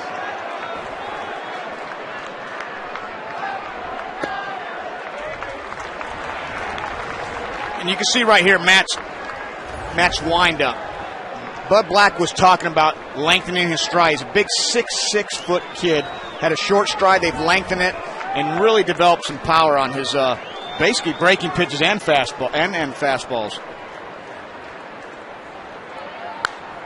Ball lifted in the infield. Tejada calling for it, battling the sun, and that is it. The Giants threaten. They leave 2. We played 5. Padres up 2-zip.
$2468 value menu all day, every day by DirecTV. Watch your favorite team wherever you live, only on DirecTV. And by Chevrolet. Every model is backed by a 100,000-mile, 5-year powertrain limited warranty. But we have motored on to the 6th inning in San Francisco. The Padres pitching another shutout behind their ace, Matt Latos, who just got out of a little trouble. And now the San Diego Bats back to work against the 21-year-old left-hander Madison Bumgarner. Scott Hairston looks at ball 1.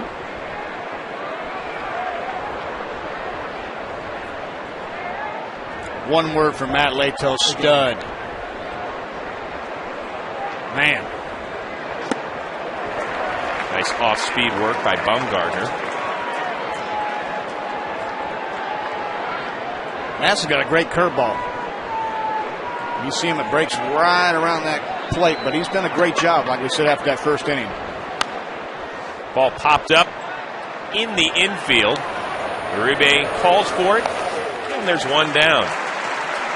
Well, we saw Matt Latos nice and composed a few moments ago.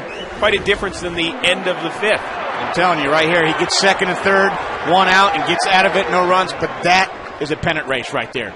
He knows that was a big pitch to get out of that inning. Could have tied the game up with a hit. And look at this, getting fired up. That's what it's about. This is, you know, you're getting closer and closer to October. And our Ken Rosenthal fired up to talk about it. It's funny, Chris. Yesterday, Matt Latos told me this wasn't a big game, that he wasn't going to put that added pressure on himself.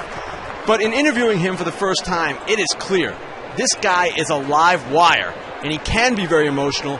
And one thing Bud Black told us before the game is that he's done an excellent job bringing it down this year. Thank you, Kenny, who is the best out of the three of us at controlling his emotions. Millar, he's off the charts. Chris DeNorfia lifts one to right. Aubrey Huff on the track, and there's two down.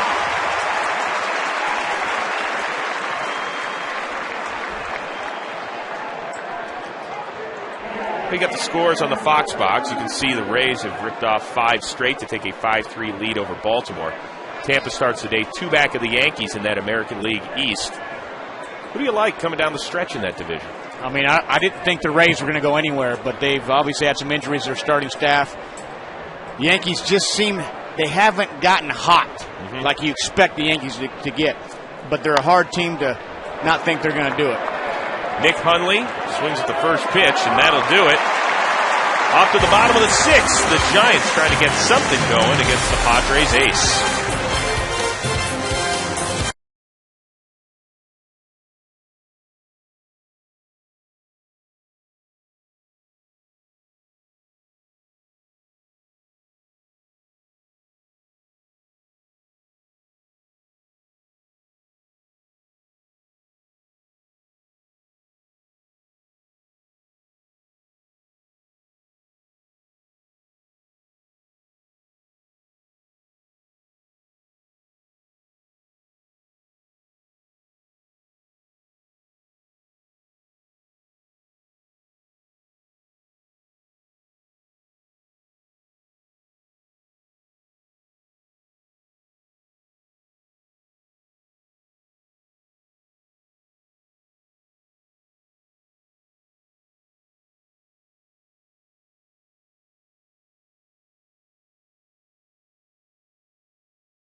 Alongside Kevin Millar and Ken Rosenthal, I'm Chris Rose.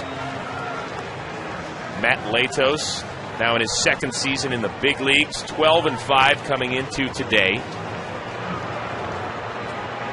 Opposing hitters were hitting just a .191 against him. And now you are seeing for yourself why. Perfect example why I'm wearing a headset. Filthy, filthy, filthy stuff out there. I thought it was because your helmet was sick of covering those highlights. Bad highlights, and I apologize.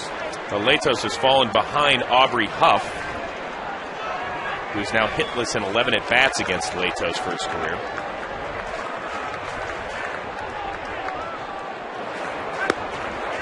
And there's a strike.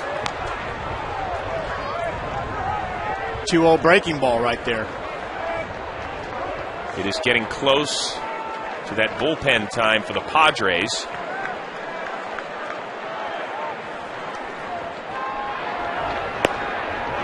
It's now 3-1. You know, it's interesting because the 2-0 pitch, he throws a breaking ball, and generally speaking, you're getting a fastball in that count. And this is the maturity of Matt Latos, confident to throw a breaking ball and hitter's count for a strike. There's a ball lifted to left center. DeNorfia is under it, and there's out number 1. Time right now for a DirecTV game break, and for that, let's show you what happened in Tampa. Bases loaded against Brian Mattis. It's Kelly Shopping. His first career grand slam, and that one's way out of here. The Rays have scored 5 unanswered, lead at 5-3 in the 5th. Remember to see every baseball game in HD. It's 1-800-DirecTV.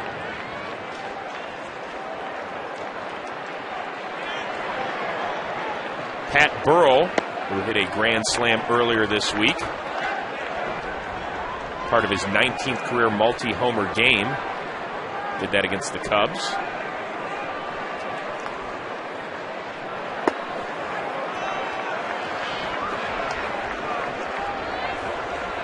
Latos still touching the gun at 96 here in the 6th.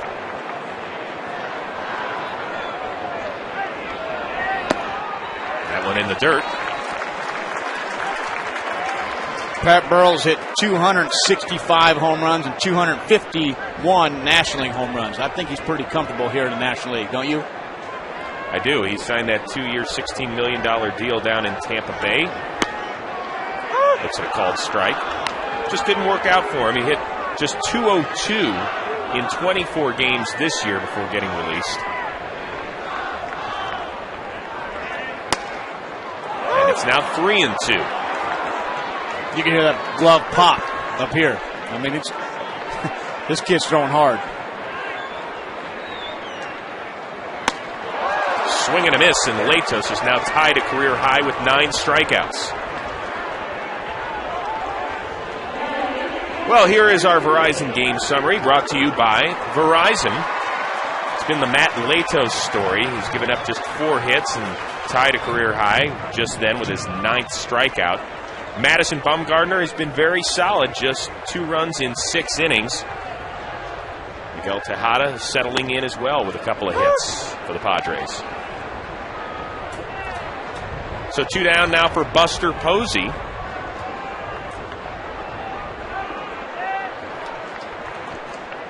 Strikeout and a single.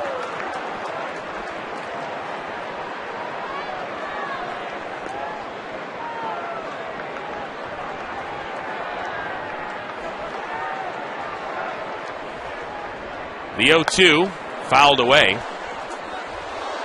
Right here's Burrell's strikeout pitch. Just 3 straight fastballs of just high ched. I mean, he was 3-0 count, and there's 1, 2, 3. Still throwing 96, 97.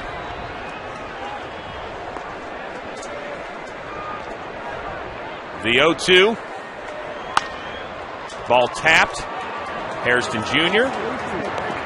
And it's a 1-2-3 inning for Matt Latos. And he takes a 2-0 lead into the 7th. More after a word from your local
Matt Latos staying in the game, so we will see him in the bottom of this frame.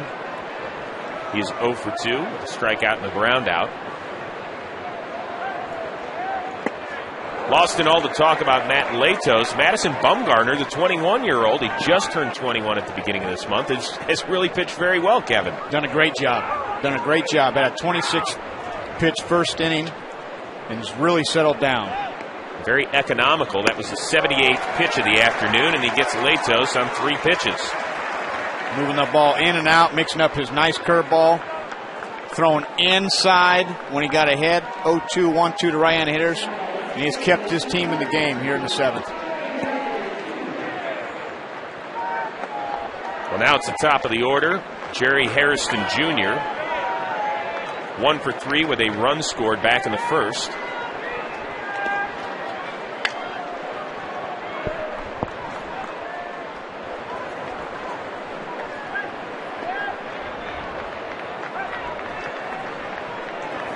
Hairston fouls away the bunt attempt. This is the second game of a 10-game road trip for the Padres. Off to Chicago for 4. And they'll wrap it up next weekend in Milwaukee. Not only the best team in the National League, the best road team as well. And that says something for a young squad like this. You can win on the road, that's big. Everybody plays well at home in all sports, basketball, football. But this team's proven that they can win on the road because they pitch. You throw strikes, and they got a great bullpen. They field the baseball, they're going to win. Ishikawa can't glove it, and Hairston's going to beat it out with his speed. Great diving attempt by Ishikawa, but couldn't quite field it cleanly. No, Travis had a nice attempt on this baseball. Right-handed hitter hitting a bullet. I guess that'd be called what? The 4.5 hole? And Mike Fontenot did a good job of not making the throw right there. Jerry runs well. And for more on the man standing on first, we'll send it down to Ken Rosenthal. Well, you guys remember Jerry Hairston ended last season with the Yankees, winning the World Series. The Yankees wanted him back, and they're actually still looking for a player like him. But Hairston wanted to play the middle infield again, and he said he wasn't likely to do that with the Yankees considering who they have at second and short. It's worked out really well for him here in San Diego. He's played 60 games at short and now 40 at second. All right, Kenny, thank you. And he mentioned that pouring champagne over his brother's head would be a lifelong dream for him. Of course, he got his ring last year. Scott Hairston, his younger sibling, here with San Diego as well.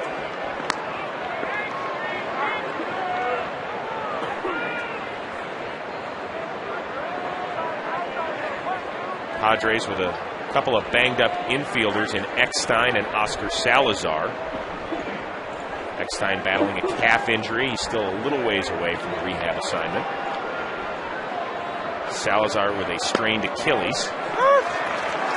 And here's old Miggy, man. This guy developed and invented the spotlight. And you can see, we're going to show you a couple replays here. But what the spotlight is when you get make a good play or get a big hit, he'll give a hand motion, and you're supposed to take it back or give it back to him. And that's for anybody on the field. At any time you make a diving play, you see right here in the third inning, here's his double. He'll get to second base, and he immediately looks in the dugout. Boom, there's the spotlight.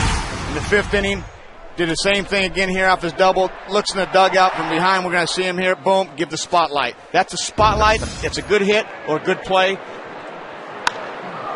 Well, there's a fly ball to center. And now it's the right fielder, Huff, that calls off Torres. Well, time now for a DirecTV game break, and we've got a highlight from St. Louis, the Cubs and the Cards. Tony La Russa serving the second of his 2-game suspension for that melee with the Reds. He's not liking this. It's Aramis Ramirez airing one out, his 17th of the year, and then D. Lee with his 14th. The Cubs lead the Cards 3-2 in the 7th. Remember to see every game in HD. It's 1-800-DirecTV. I guarantee you Tony was banging on that glass a little bit up there after those, huh? That's got to be real strange for a manager to watch his team from the windows. Well, the Cardinals started the day with a 1-game lead over the Reds in the National League Central. The Cardinals and the Reds and the Giants and the Phillies and all those teams are going to be in the wild card mix as well over the last 6 weeks. Right now, the Giants have that half-game lead over the Reds. They play the Florida Marlins later on tonight. The Phillies are going to see if they can actually score a run at Citi Field, something they haven't done in their last 4 games. And those top 2 teams, San Francisco and Cincinnati in the wild card, to me, the best clubhouse chemistry group that I've seen. And you walk in their clubhouses, everybody's having fun, everybody's getting on each other. But when game time comes, they're strapping around. I think Scott Rowland and Orlando Cabrera have been huge keys, position player-wise, for the Cincinnati Reds to teach your Jay Bruces and your Phillips. And then you walk in this clubhouse today and you look at Aubrey Huff and Pat Burrell and Rowland in that corner, mixing it up with the pitchers that they have here on the Giants. They're just a great group of guys getting along and playing the game to win.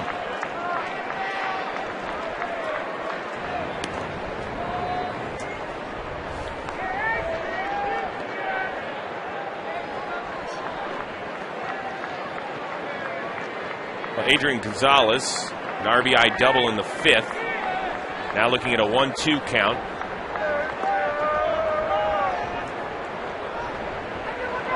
And there goes Hairston Jr., and he's going to swipe second.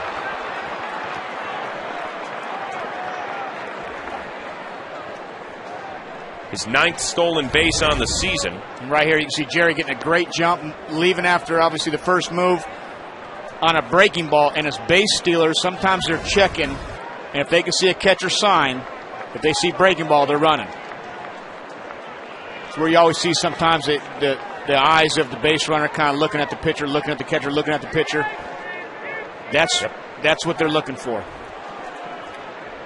Well, of course, here's what happened in the Reds-Cardinals series. We talked about the Reds having a great clubhouse. Brandon Phillips had said he didn't like the Cardinals very much, and they were whiners. They were complainers. Then he tried to tap Yadier Molina. Molina said, I'm not going to have any of that. And then here we go. You see Johnny Cueto in the bottom of the screen kicking the back to Chris Carpenter. Cueto is now serving a 7-game suspension for his role in that melee. Is that something that can bring teams together? Yes. You get a nice brawl. It fires you up. It shows passion. I think it's great for the game. I think it's great for your team. Because then immediately you got guys telling you what they were doing in their fight, who they were punching, and you see video, and usually those guys that were talking are the ones in the corner that weren't doing anything. But it's great for a team because it shows you sticking together. And this is playoff time. That's a division rival. I liked it. Well, it all started with Brandon Phillips talking smack about the Cardinals before the series, saying he didn't like them. And then the Cardinals come in and they sweep the series in Cincinnati. And I liked Molina's thing right here. Now this is what you were involved in 6 years ago. Bronson Arroyo, less hair, goes at A-Rod, and Veritek, and you're in the middle of this. So, there you are, High Sox guy. Yeah, the High Sox guy getting bounced around, making sure my feet didn't get crushed by those big guys. But that was the best fight right there. Tanyan Sturtz and Gabe Kapler over there on the side. And Trot Nixon came over and put Tanyan Sturtz in some kind of headlock, tried to rip his ear off, and the rest was history. Gonzalez punches one to left. Burrell is there to snag it. Well, that'll do it. We'll give you our decision on the fight segment when we come back. The Padres lead it 2-0.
sponsored by GE Capital.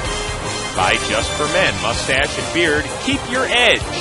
And by Pepsi Max, 0 calories, maximum Pepsi taste.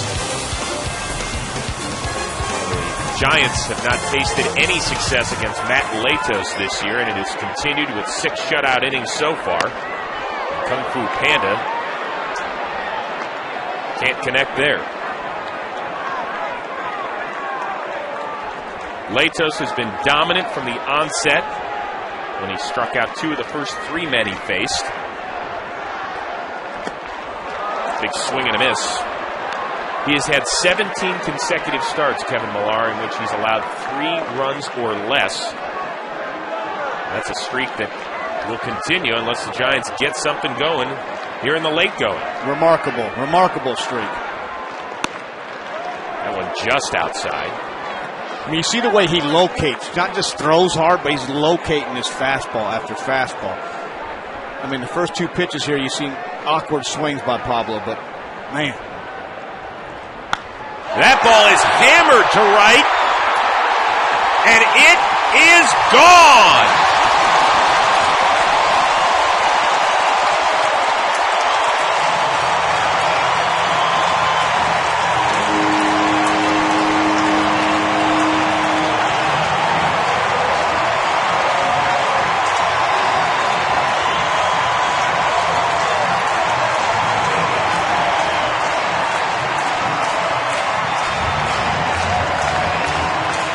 You can see it pitch by pitch right here. First pitch, he's trying to ambush him, kind of in swing mode already. Another fastball, painted on the outside corner. Another fastball, painted out. And here's a fastball up in the zone, and Pablo got the barrel to the bat. Homer. Got him.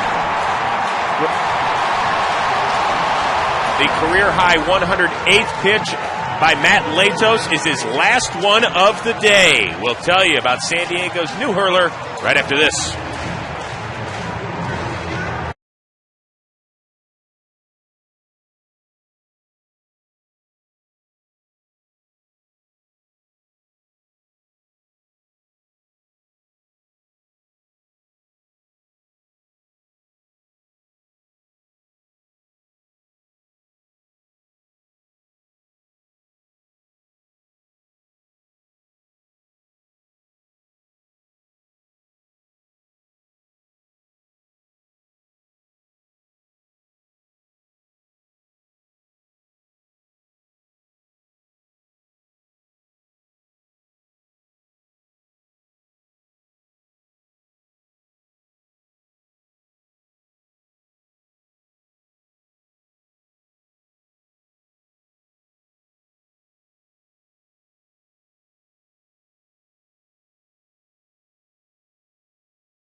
We are back where the Padres' new pitcher is 25-year-old right-hander Ernesto Frieri from Bolivar, Colombia, making his 13th appearance. Juan Uribe fouls one off. Adrian Gonzalez giving it a look, and he squeezes it for out number 1.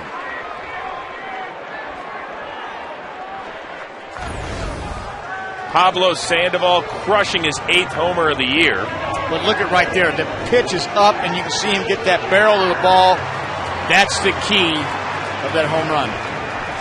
Latos saying, yeah, it was way up here, and then it's way out there.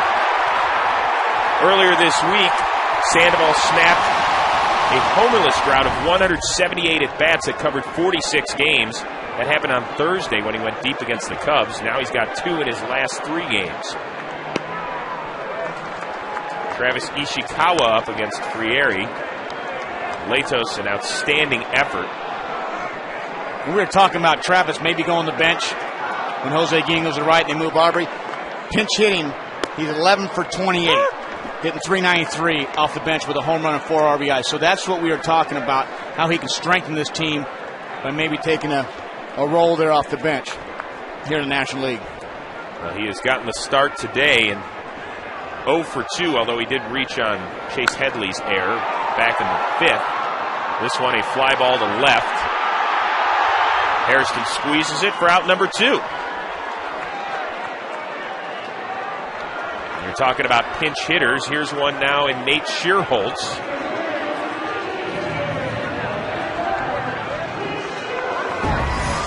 And earlier today, batting practice, Shearholtz went to Splashville.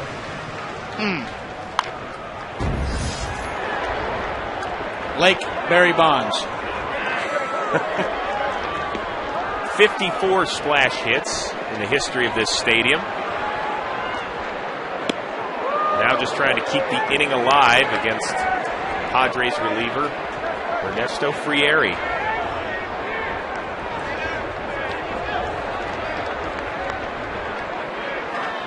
So Madison Bumgarner's day is over officially. Gave up just 2 runs in 7 innings. An outstanding effort by the 21-year-old.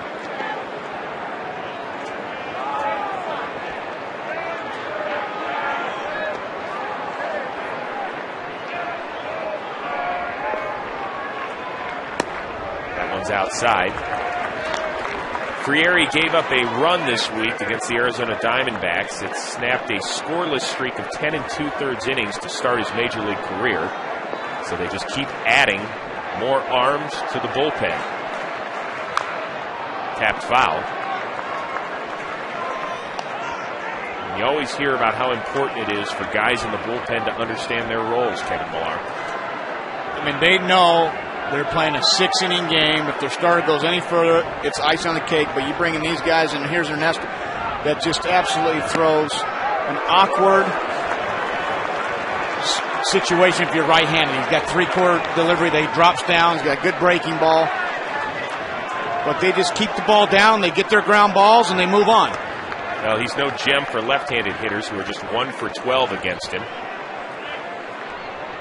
3-2 count on Shearholtz.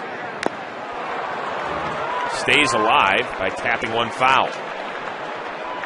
Ball's below the knees. Makes it tough to elevate. A lot of ground balls. They make the plays. And got the best closer in the National League with the most saves. Pablo telling them all about it. 2-out walk. Well, check the calendar. The NFL season's just a few weeks away, so get your fantasy football team now at foxsports.com/fantasy. Fox Fantasy Football features new draft rooms, mock drafts, draft kits, and still it's 100% free. Play today at foxsports.com/fantasy. Well, Bud Black is making another stroll to the mound. We'll tell you about the Padres' new pitcher right after this.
inning is 28-year-old left-hander Joe Thatcher on for the 40th time this season, an ERA under 1.5, but that's pretty much status quo for the entire Padre bullpen.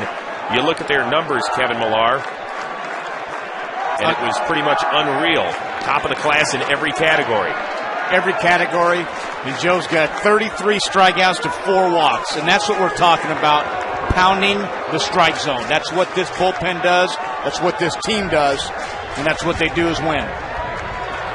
He has also stranded 26 of 27 inherited runners when they turn Torres around and have him bat from the right side. He's hitting just .234 right-handed as opposed to .316 the lefty. So Bud Black playing the percentages. And the 0-1, big swing and a miss. It's funny, playing the percentages. Joe Thatcher, right-handers are hitting 135, and left-handers are hitting 116. It's like pick your poison, okay. I mean, these guys have done a remarkable job. And look at this swing right here. He was trying to put him ahead quick, make it a 3-2 game.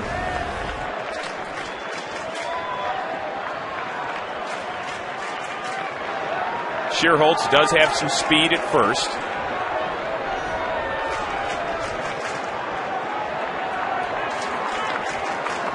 He got on via a 2-out walk.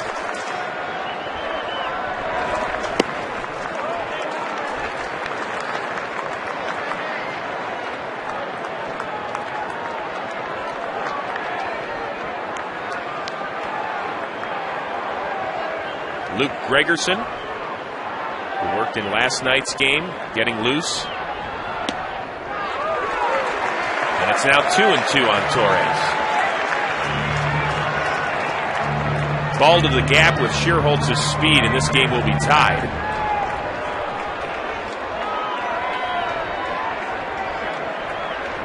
The 2-2. Called strike 3 on the off-speed pitch. Torres thought it was outside, but the Giants get 1.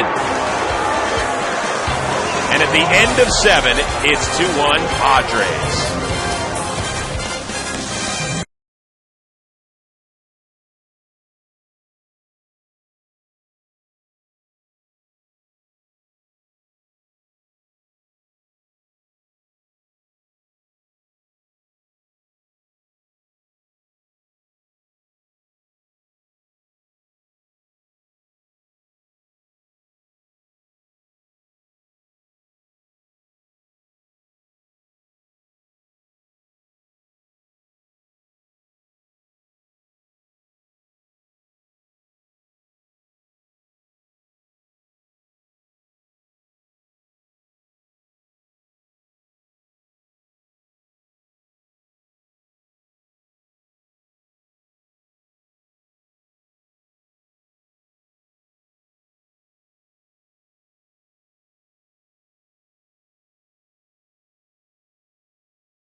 By Sprint.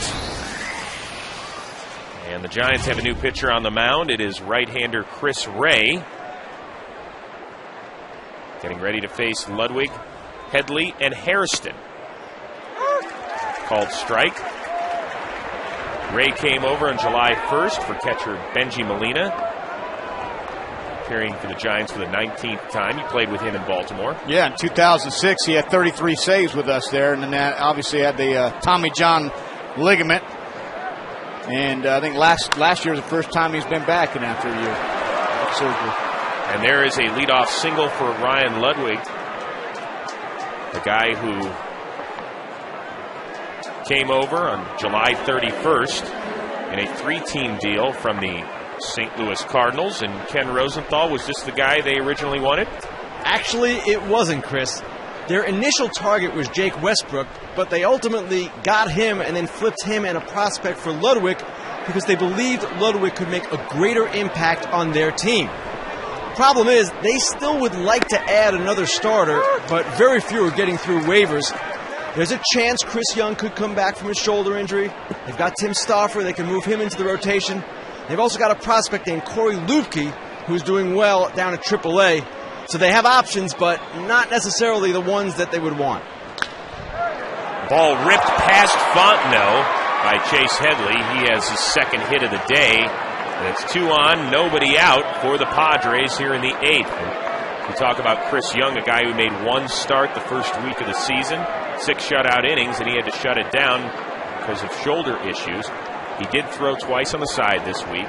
Said he felt pretty good, and there's perhaps a chance that he can contribute come stretch time. Yeah, I mean, he's done such a great job for the Padres last year, before the injuries and stuff.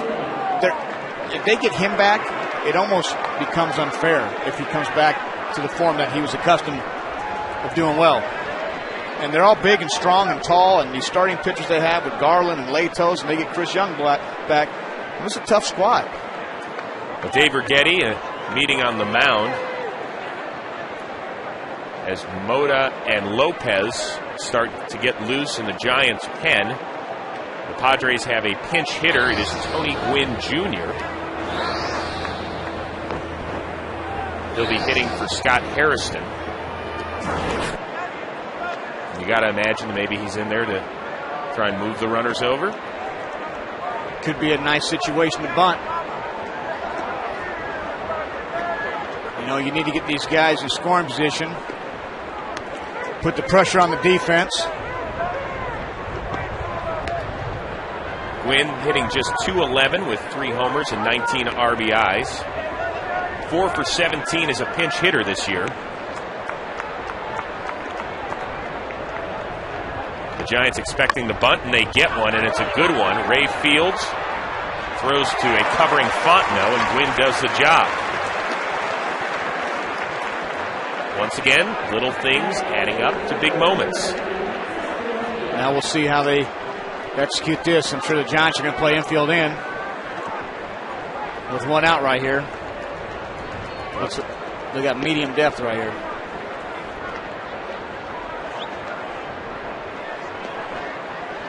And Chris Denorfia is going to get the intentional pass. So that would bring up Nick Hundley. Set up the double play. Home to first double play. Force out at home with bases loaded. That's why you walk this guy right here.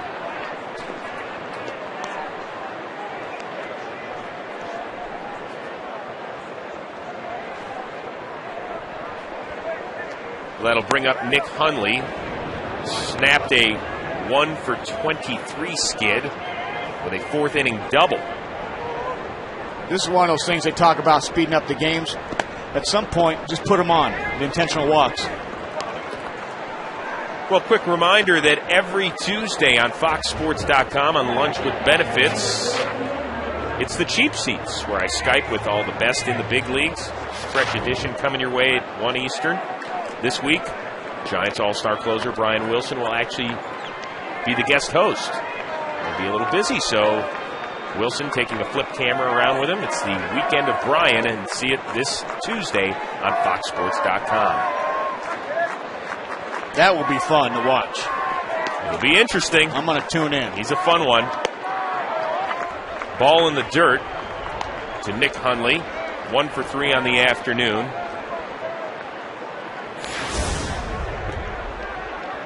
Ludwig led off the inning with a single. Headley followed with one of his own. Sacrifice bunt. And then an intentional pass to DeNorfia has loaded the bases. That ball popped up behind the plate. Posey, Ishikawa looked for it. And it's Posey who snags it for out number 2.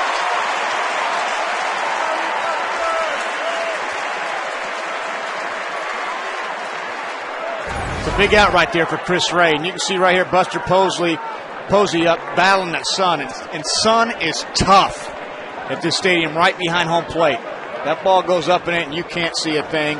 And also does a nice job over there with all the donuts and the pine tar and the rosin bag on the on-deck circle. And Bruce Bochy is out to the mound to make a pitching change.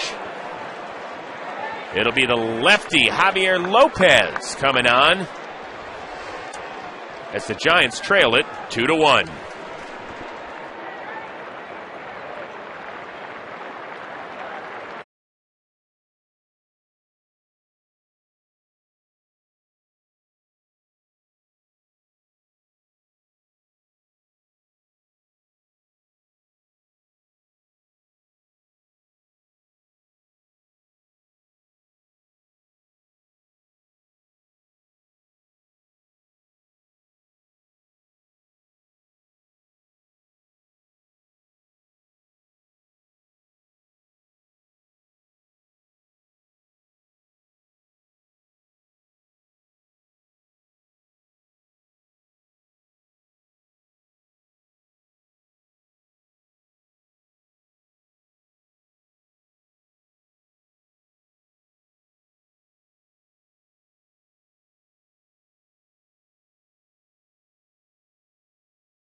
Three-year-old Javier Lopez, the left-hander, came over 2 weeks ago today in a trade from the Pittsburgh Pirates for Joe Martinez and John Bowker. He's on for the 8th time as a Giant, 58 overall. And he comes into a jam with the bases loaded, facing pinch hitter Will Venable. And there's a strike. These guys aren't fun to face. It's tough to pick up their release point, the sidearm pitchers, especially lefty on lefty. Righty on righty is tough, but these guys are really effective. Big out here for the Giants. Keep them right in this ball game, 2-1 game.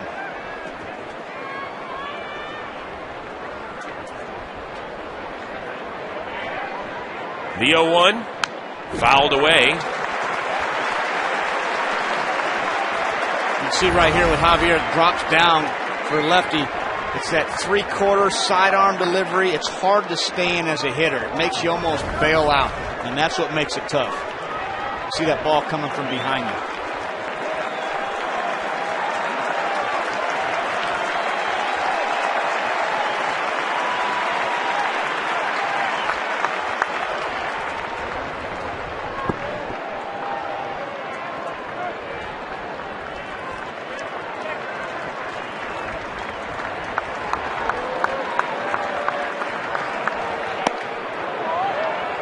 It's 1-2. Venable, a guy who was actually born in the Bay Area. His dad, Max, played a dozen years in the big leagues, including 5 with the Giants.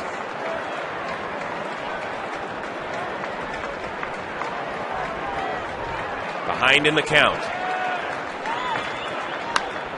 Ball laced foul. Venable, an outstanding basketball player as well at Princeton. Second player in Ivy League history to be named first team in both baseball and basketball. His teammate Chris Young being the other. You see right here, almost reminds me of Lenny Dykstra holding that bat right there. His batting gloves kind of open up. Loose hands holding that bat. To Hopper to Fontenot. The Padres threaten, but Lopez does his job. Now it's time for the Giants' bats to do the same.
Fuel.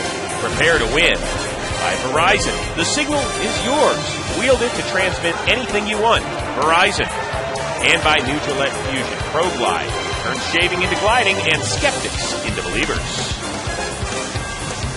Well, if you are a Giants believer, the worst possible man is now standing on the mound. It is 26-year-old right-hander Luke Gregerson. He is on for the 57th time this year. He has not allowed a run in 14 career outings against San Francisco, including working an inning last night. And this is what makes him so special is he's got a 133 opponent's average to lefties, which is best among the National League relievers. Usually, it's the righty on righty. This guy dominates the lefties, and here you got two lefties coming up here with Fontenot and Huff. Fontenot getting his first start as a Giant for the struggling Freddie Sanchez. Had a first inning double. Since then, a strikeout and a pop-out, and he's behind 1-2. This is the Padres game. This is what they want to do. Shorten this game up. You got a 2-1 game here in the 8th. And that ball has eyes, and Fontenot has his second hit of the day.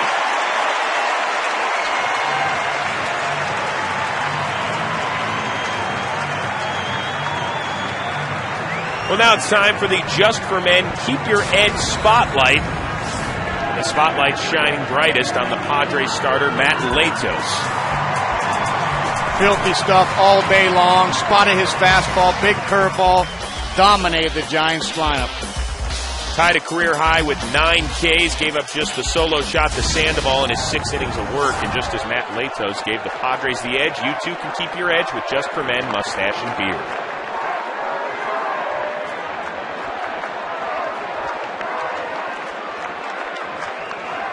Romo and Wilson getting loose in the Giants' pen.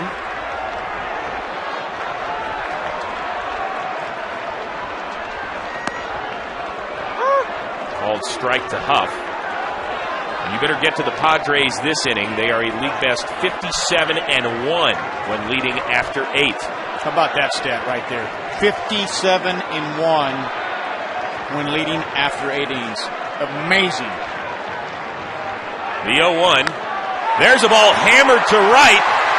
Ludwig gives chase. It's off the bricks. Fontenot hits third. He will be held there. Huff is into second with a double. The ball gets away from Tejada, but Fontenot does not advance.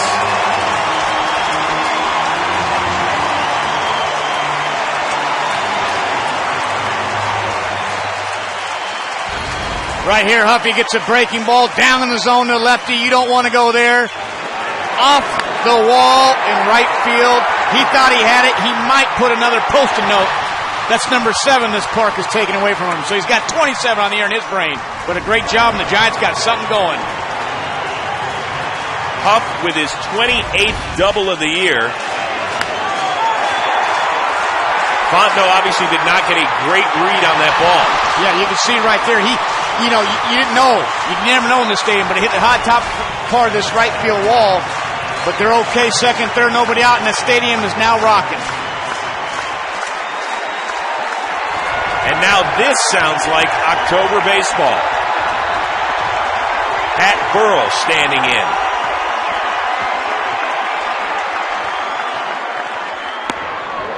That's a called strike.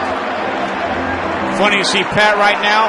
2 days before he got picked up, he's golfing in the group of Broken Dreams with Eric Chavez, Mark Mulder, Jermaine Dye, and Jeff Jenkins. And here he is in the 8th inning, second and third. Playoff baseball.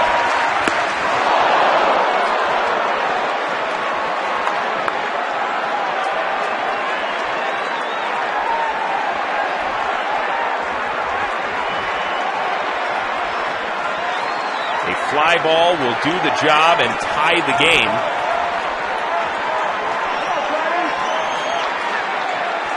The Padres infield also conceding the run.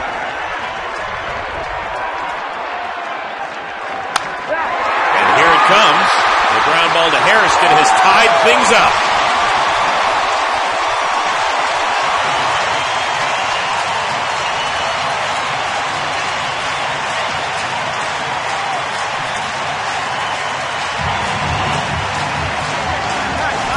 Great job by Pat Brawls. Not only getting the runner in, but getting the runner over to third base. You're hitting the ground ball to the right side. San Diego was conceding the run with second and third, nobody out. Now they'll bring the infield in, but that's a tremendous at-bat by Pat Brawls. That's a veteran at-bat right here.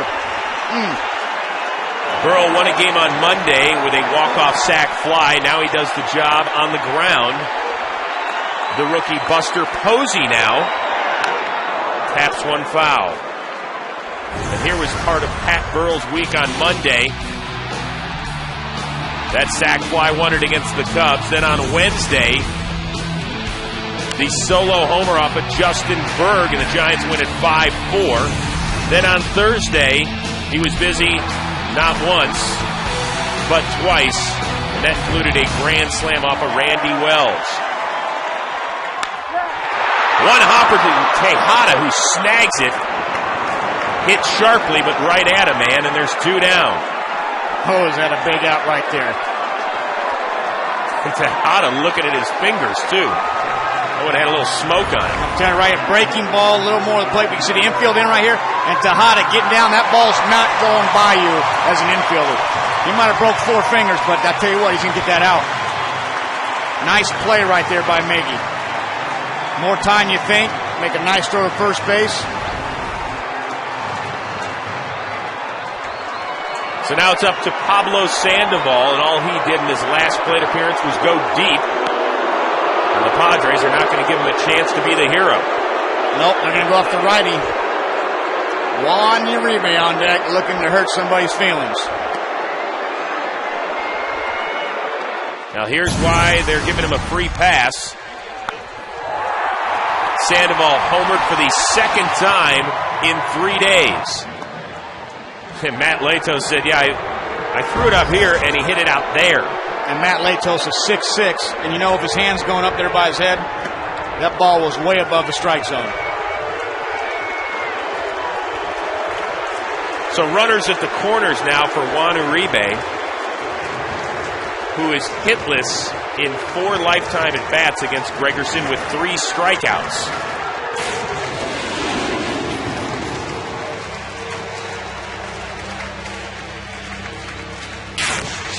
We got a baseball game right now.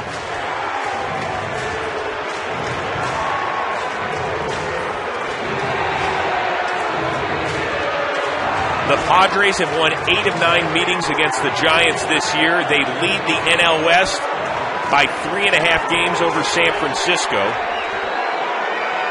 A critical game for the Giants here at home.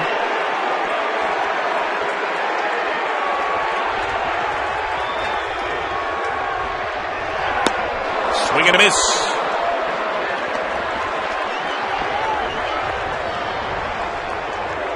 The Giants 0 for 7 with runners in scoring position. There's Pat Burrell with his hat off. He claims he's got the nicest hair in the big leagues.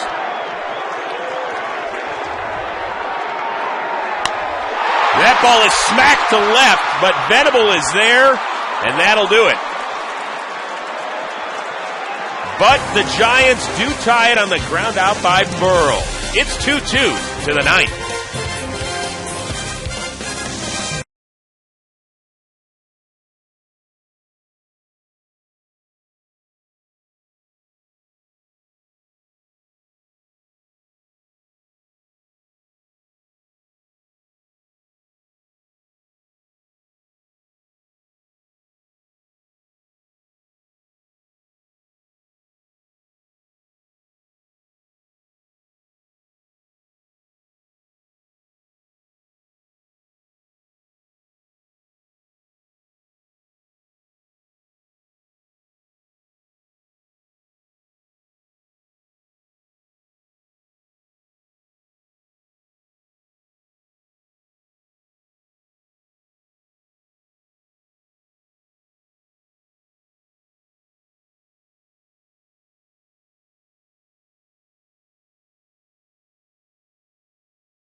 By Sprint. The 4th Giants pitcher of the day is their all-star closer, Brian Wilson, to face the top of the order, Hairston, Tejada, and Gonzalez.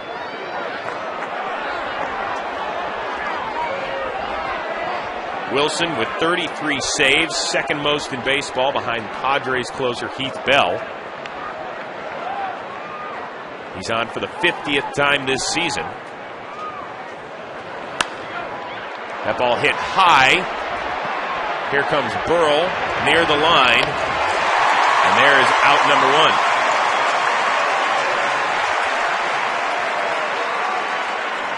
1. Well, we have the top 2 closers, at least statistically, in all of baseball when it comes to saves. Of course, this is a non-save situation for Wilson, who picked up a W earlier this week against the Cubs. I mean, these guys, they throw strikes, they have big velocity, and that's why the good closers have a ton of saves. They command the strike zone. You look at Mariano Rivera all these years, he doesn't walk anybody. And Heath Bell and Brian Wilson, they don't walk many guys. Speaking of walking and getting a good look at Brian Wilson's cleats, they were once all orange. He was fined $1,000 by Major League Baseball for not being uniform. Had to be at least 50% black, so he took a Sharpie to them. Tejada hits it sharply. Fontenot gloves it. And there's 2 down. Well, how about our sounds of the game? Marvin Hudson, the home plate umpire, is mic'd for us. Let's listen in. Hey, how you doing, buddy? Hi, how you doing today? Good? Yeah, I'm all right. Yeah. No, I'm good. Hey! Hold on. Yeah. You know, the old umpires. You know, they don't get to rest. They don't get water. Well, they get some water, but they don't get to sit down. They get angry when they get thirsty. They battle out there, and they do a good job. 2 down for Adrian Gonzalez, an RBI double in the 5th. He's ahead on the count 2-0. This is a fun matchup right here, huh? Power against power. Top of the 9th, 2 outs. See what Brian does right here. I don't want to scream, yo, Adrian again. Believe me, the viewers at home aren't thrilled about it either. Wilson now behind 3-0. As the 43,000 umpires didn't agree with Marvin Hudson. Right there you see, he doesn't really want to give in here. Here you go. That's what I would do. Wilson, that might be the fastest intentional ball you've ever seen, 92 on the gun. Well, pick a stat, pick a player, build your baseball hot streak, correctly pick 10 straight, and win a Fox Sports baseball cap. You could join hundreds of others who are already wearing theirs. The current longest win streak is 17, held by, and I'm not kidding here, it's Johnny Rocket. Get your streak started today and win yourself a hat or some cash at foxsports.com/fantasy. Here's this last pitch out. 92-mile-an-hour pitch out. Usually you just see a nice little lob ball in there. No. Just in case he was swinging, Brian wanted to throw on 100. There's a called strike on Ryan Ludwig. And Kevin, you were talking, this is the exact reason the Padres obtained a guy like Ludwig to give Gonzalez a little protection. So now it's his job to do it. Yeah, big double here scores him. These are the guys you need behind him. But I like what Bochy did. Let's not get hurt by Adrian. Swing and a miss by Ludwig. 98th on the gun.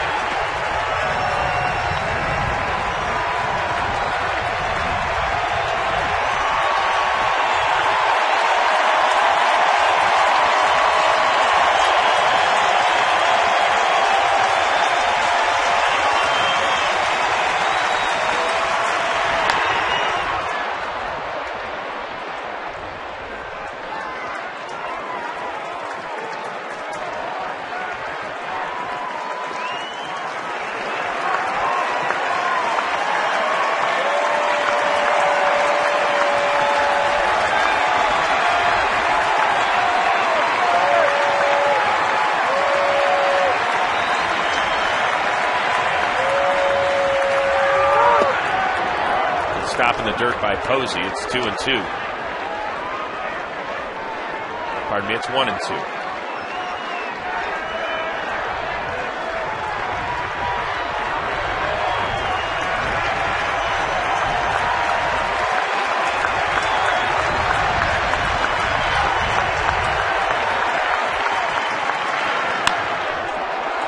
That ball drops in front of Torres, so there's 2 on and 2 out. And that'll get Chase Headley to the dish. Nice piece of hitting right there by Ryan. You can see a fastball right here down the middle. Head right down on the ball for a line drive base hit. It's a nice view right here.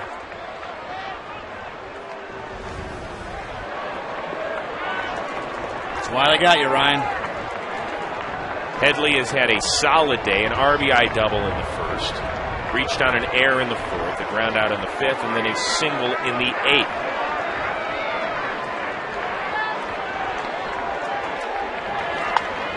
That ball popped up. Sandoval giving it a look, and he cannot make the play as it hits the seats. Thought Ken Rosenthal might have had a play right there, huh, Kenny? Kenny, you got to get over there and make that. Yeah, it was a little out of my reach. Well, next time. Kenny still has a good glove, just not as much range as he used to.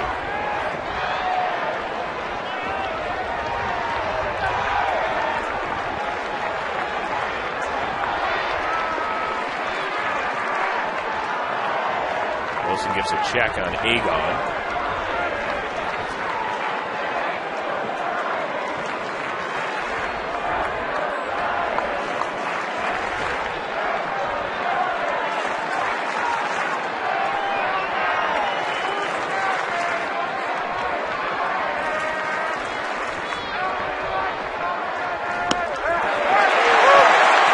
Strike two.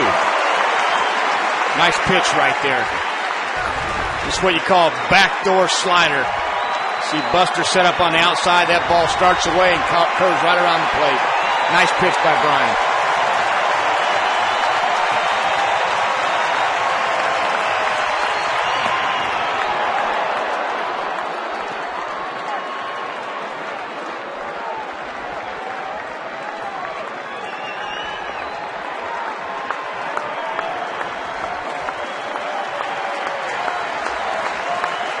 The 1-2 to Chase Headley.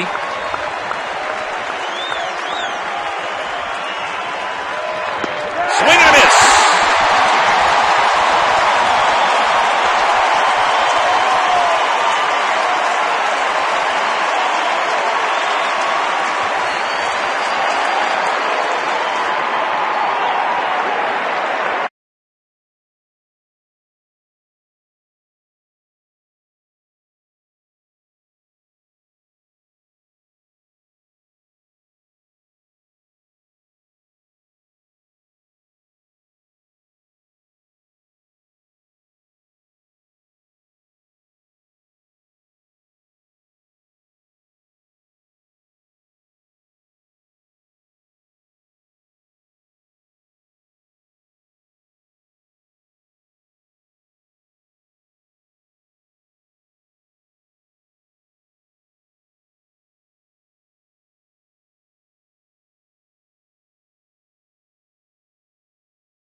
Visit Stand Up, the number 2, cancer.org to learn how you can help us in the fight against cancer.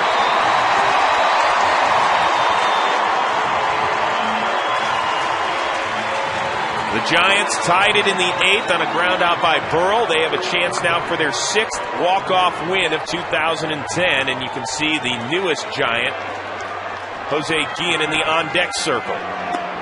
But first, the new pitcher, Edward Mujica, has to deal with Travis Ishikawa. Mujica on for the 45th time. As you can see, 56 strikeouts compared to just 5 walks this year. And Ishikawa hits one well to right. Ludwig, though, a step shy of the track, laces it down. And let's listen how the Giants greet Jose Guillen for the first time. Attention, please. Pinch hitting for San Francisco and making his Giants debut, number 1, Jose Guillen.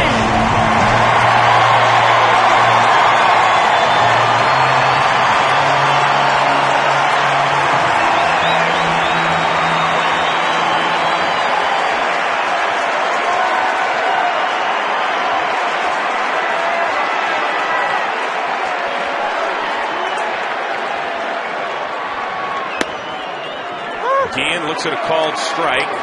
He was acquired last night from the Kansas City Royals, who had designated him for assignment 9 days earlier.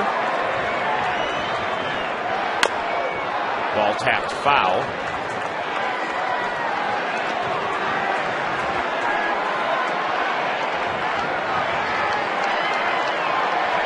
Guillen, a career .270 hitter with 211 lifetime homers in 14 seasons, putting on his 10th different big league uniform. The laces one foul.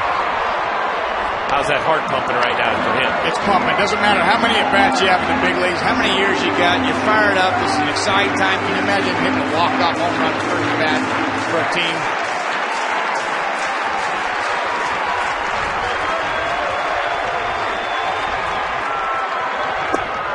Just outside. Guillen acquired yesterday for a player to be named later. Expects to be the right fielder 4 to 5 days a week. One in the dirt. The player to be named later. I've never understood that. What's that mean? Who do they go after? So we're going to get this deal done, and then we're going to go find somebody like a Chris Rose down there in A-ball? Better find somebody better than that, or it's a bad deal for the Royals, I can tell you that. The 2-2 from Mujica to Guillen. To Hopper, to Tejada. And one former Oakland A throws out another.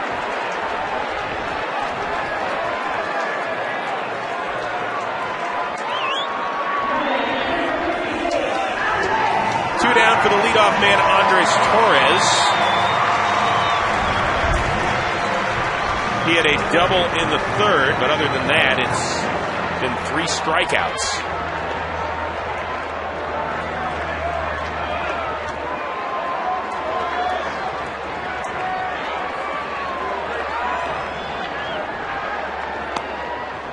He looks at one outside. Torres was none too pleased with home plate umpire Marvin Hudson after he got called out on strikes in the 7th. That ball is lifted to center. Guillen Jr. gives chase. He is under it, and he snags it. We've got extra baseball by the Bay. The Padres and Giants tied at 2.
And the Giants have brought on their 5th pitcher of the afternoon. 27-year-old right-hander Sergio Romo on for the 50th time this season. 5-3, and ERA a smidge over 2. Done a nice job for the Giants. And Tony Gwynn Jr. looks at strike 1. Lefties are hitting 237 with no homers. Raiders are hitting 193 with 5 homers. Both staffs can pitch. That's why it's 2-2 right now. We're in extra innings. There's ball 1. Romo grew up in the San Diego area in Brawley, California.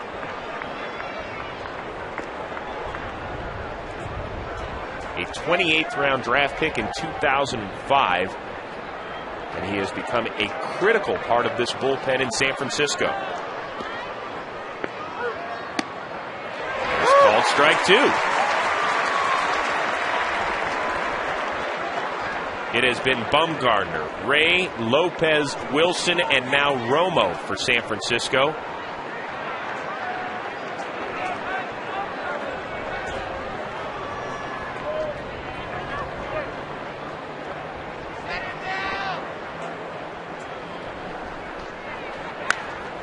That ball laced foul. You can make it 11 straight games in which a Giants starting pitcher will now not get a win. Last starter to pick up a W was Jonathan Sanchez back on August 3rd against Colorado. Sanchez, of course, earlier in the week guaranteed a sweep of San Diego. We know that's not going to happen. Wishes he would have got a win last night. Pitched well. Yep. Not great. Gave up 3 runs in 5 1/3.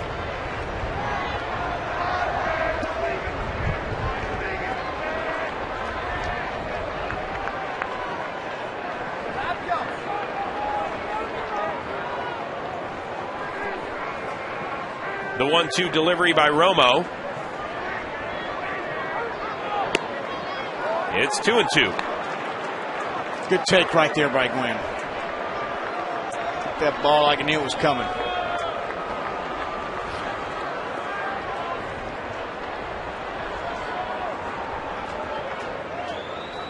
Tony Gwynn Jr. pinch hit in the 8th inning, delivering a solid sacrifice bunt.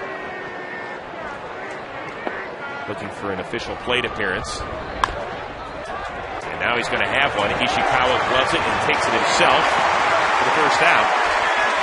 Ken Rosenthal, you're keeping an eye on the wind and the carry down here in this stadium?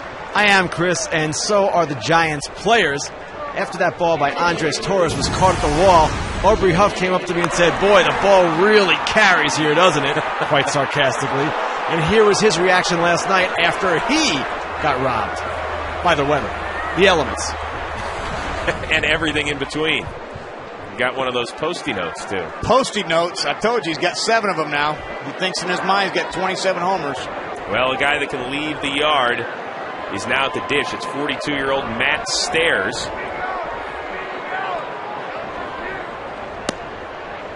And he looks at a ball outside. Stairs hit his 20th career pinch hit homer earlier this season, tying Cliff Johnson for the Major League record. Unbelievable. I walked in the clubhouse, said, "Hey, Coach Stairs." Looks like a player coach. You actually played for Stairs in the Mexican League? Yeah, he was my /owner/teammate. He's like Kelly from the Bad News Bears. Just hits homers, was playing for the Red Sox at that time, was 95, 96, 97, Navajoa, Mexico. He was like God there. Mateo, they called him. But just a tremendous guy to have on the club. Big veteran at bat from the left side. Obviously, his big home run against Jonathan Broxton. 2008 NLCS. Year that he beat the Dodgers. My dad was so mad. Loves Matt Stairs. He's a big Dodger fan. Good guy, though, Matt Stairs. That ball is ripped. Torres giving chase. That one has some carry. It's up against the wall, and Stairs with a one-out double.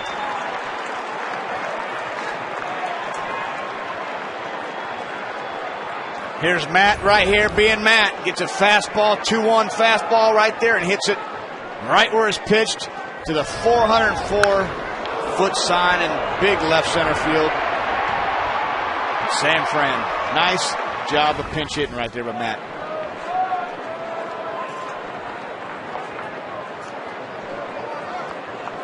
I thought he'd pinch run for him, for Coach Stairs. Well, you've already used Venable. You've got Everett Cabrera out there if you want to pinch run. I suppose you could always use a pitcher as well if you wanted to risk that. But Matt Stairs, as Nick Hundley fouls one away. 42 years old, but considerably lighter than we saw him last season. Dropped some weight, so maybe that drops the 40 time. You know what? And Matt Stairs runs pretty good. He always, he's not a slow guy. And I think he did the Jenny Craig diet this offseason. He came into spring training about 30 pounds lighter. But he looks good. He looks good. You don't have the number for that place, do you? You're smirking at me right now, but that's the truth. It's okay. The 0-1 to Hundley. Romo looks Stairs back. He hurt us. Romo hurt us. Well, there is a difference also between being a fast base runner and a good base runner, right? That's exactly right. You don't have to be fast to be a good base runner. Matt's a good base runner. Ball in the dirt, instincts, getting ready for, hitting the proper turnaround third base to score. He's ready, though. Big double here in the 10th inning.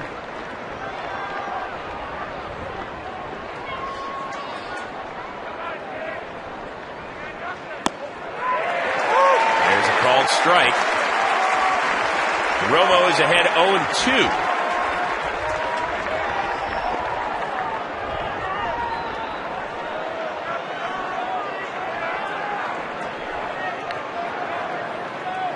It has turned into a battle of the bullpens.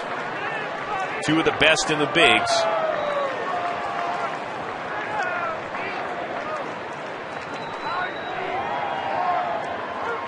And Romo gets a big strikeout.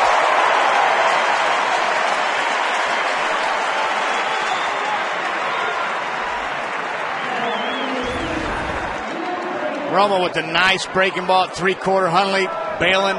Nice pitch right there. That'll bring up Will Venable. Pinch hit in the 8th.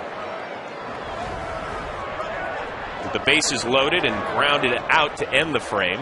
And now he's going to get an intentional pass.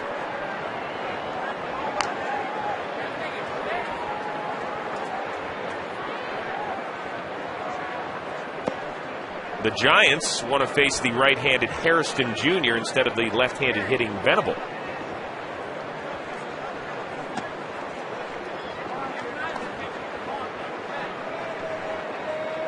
This is exactly what you want, though. The righty on righty with this motion. Put Romo against Hairston. Well, quick reminder that the NFL is back with 2 Fox preseason specials beginning on Thursday. Tom Brady and the Patriots taking on Matt Ryan and the Falcons. Then on Friday, it's the Eagles taking on the Bengals with Ocho Cinco and T.O. against his old friends. Both those games start at 8 Eastern, 5 Pacific on Fox. My quick sleeper quarterback to receiver. Joe Flacco to Anquan Bolden. Touchdown Ravens. How's that a sleeper, by the way? I don't know. Well, they're first year together. You're probably going to go Ocho and Terrell Owens. Who are you going to go with? I don't know yet. I'm focusing on a game here. We got playoff implications perhaps on the line, Chief. Good point. So 2 on, 2 out for Jerry Hairston Jr., who's trying to make the Giants pay for the intentional pass given to Venable.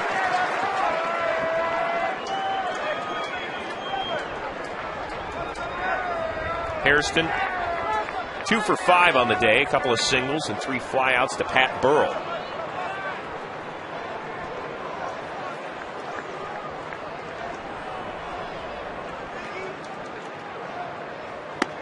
There's a big swing and a miss. Hairston down in the count 0-2. It's like the invisible wiffle ball in the backyard right here by Romo. You can see the hitters out front. They're reading fastball, but nice slider.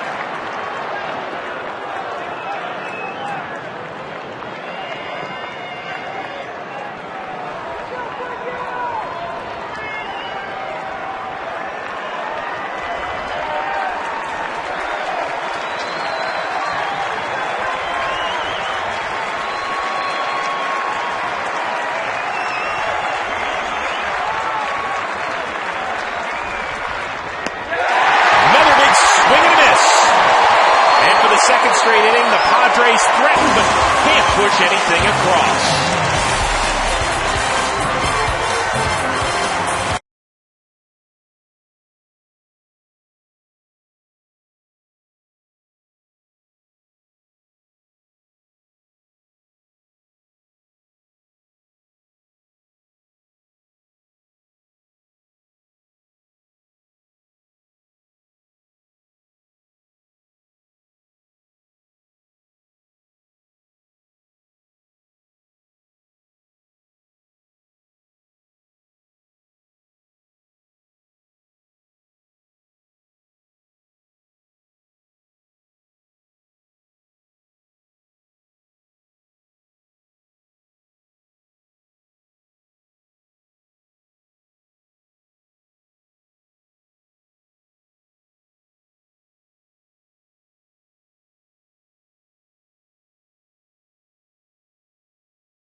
Bottom of the 10th. Both teams 3 games over 500, and they have to work extra this season.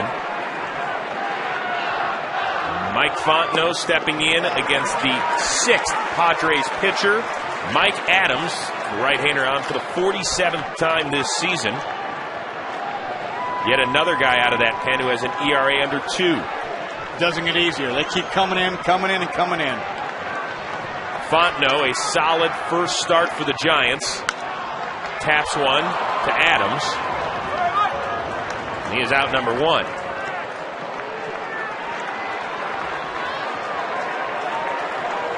And that'll bring up Aubrey Huff, who hammered one in his last at bat.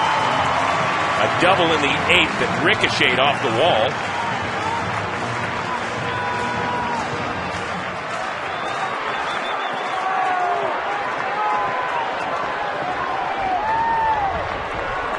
This is their yo, Adrian. You're Mike Adams right here. You're going to be real careful with Aubrey Huff. They put one in that water quick. And he looks at strike 1.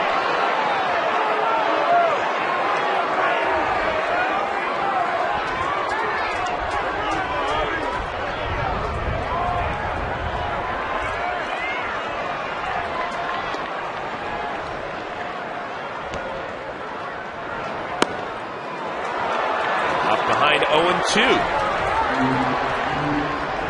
I don't think he and Marvin Hudson have agreed on the strike zone today. No, Huffy doesn't like the inside corner today. They've both been strikes, though. I mean, they've just been painted strikes. That ball popped up. Headley has a play on it, and there's 2 gone.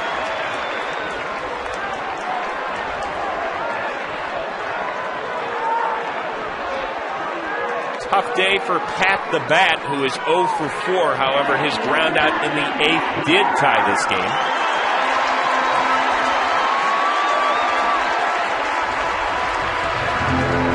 Has a chance to extend his hitting streak to 9 games.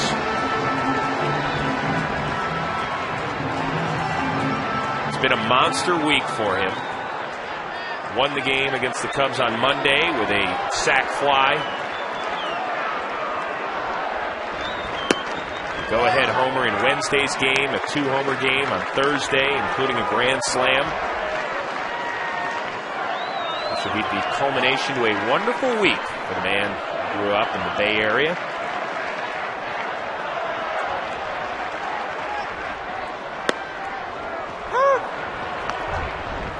All these relievers, they seem, for the Padres, they all have the same package. Nasty little sliders, sinking fastballs. Seem to all be about 6'4" or bigger. And they all throw strikes. They all throw strikes, which is the most important part of that. That would chap you when you get a reliever in the game and you're standing over there at first, I imagine. All of a sudden, there's a guy standing next to you at first after a leadoff walk or something.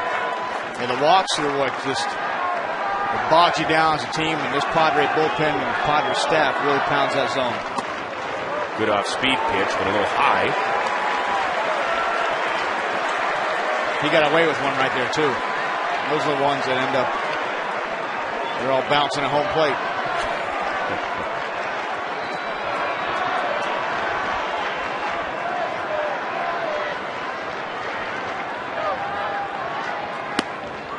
It's 3-2. There's that slider. Hitters count. Breaking ball. Able to throw it for a strike. Tough to lay off, but a nice job by Pat. Last night he had a changeup, 2-0, hit it right off his face. Into the ground for a black guy. I told you, went from a 9.5 and looks to about a 6.5 day. Swing and a miss, and Adams makes quick work of the Giants. We are off to the 11th.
And he is watching Santiago Casilla, sixth Giants pitcher. Worked an inning and 2/3 last night of scoreless ball. He has not been scored upon now in his last 8 outings. That orange thing is running rampant. Hello. What's up, Sparky? Hey, buddy. The big fan right there. I like it. Don't worry, that should come off in the shower. It's August 14th, and Halloween's October 31st. Months away. Oh, the Padres and the Giants both hope that they're playing on that day. That's right. The sun snuck up on somebody. What do we call that, a relay? Is that a relay to the outfield? It's a reverse relay. Either they fell off towards his hat. Right. Well, if you're scoring at home, that goes 5, 6, 8 on the sunglass issue. It's good. Well, Casillas got to get down to business. He is facing the 2, 3, 4 hitters in this Padre lineup. All of them all-stars throughout their career. Tejada, Gonzalez, and Ludwig. Tejada with a couple of doubles in 4 plate appearances. Bud Black told us before the game he feels like Miguel Tejada has finally settled in and now can just play baseball. I mean, people forget that it's not just going from one team to another and you play baseball. There's an adjustment. Always an adjustment, meeting your new teammates, but he's a high-energy guy. He's a nice person. And Bud Black said exactly what you just said about just fitting in because they want Miggy to be Miggy. This is a former MVP. We forget about that. So Tejada trying to put a run on the board for the Padres, but Kenny, what does San Diego think of his defense? They've been thrilled with it so far, Chris. And what's interesting is they did not intend him to play regularly at shortstop, but with David Eckstein out, Hairston's been at second, and really they've had no choice but to use him there. Well, here, good glove work by Casillas, and he'll keep Tejada on the bench. Nice job right here by Casillas, fielding his position. Walk it over there and make a nice throw. Getting that athletic position, boom. Two-handed it.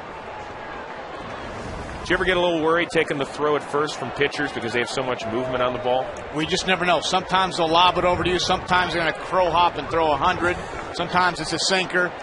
You try to keep them out of the game as much as you can, and that's the truth. You stay out of the game, stay out of the way of pop-ups, and let the position players take care of it. Ball inside to Adrian Gonzalez. 2 for 5 on the day, and an RBI double in the 5th. Pardon me, 2 for 4. He also had an intentional pass. We'll make it 1 for 4. I'm going to get this straight at some point, Kevin. We went from 2 for 5 to he's 1 for 4. You know what happens is you get in extra innings, the brain starts to go. It's only generated to go 9. It's not even a strong 9. But that is a strong play down there. Nice glove work.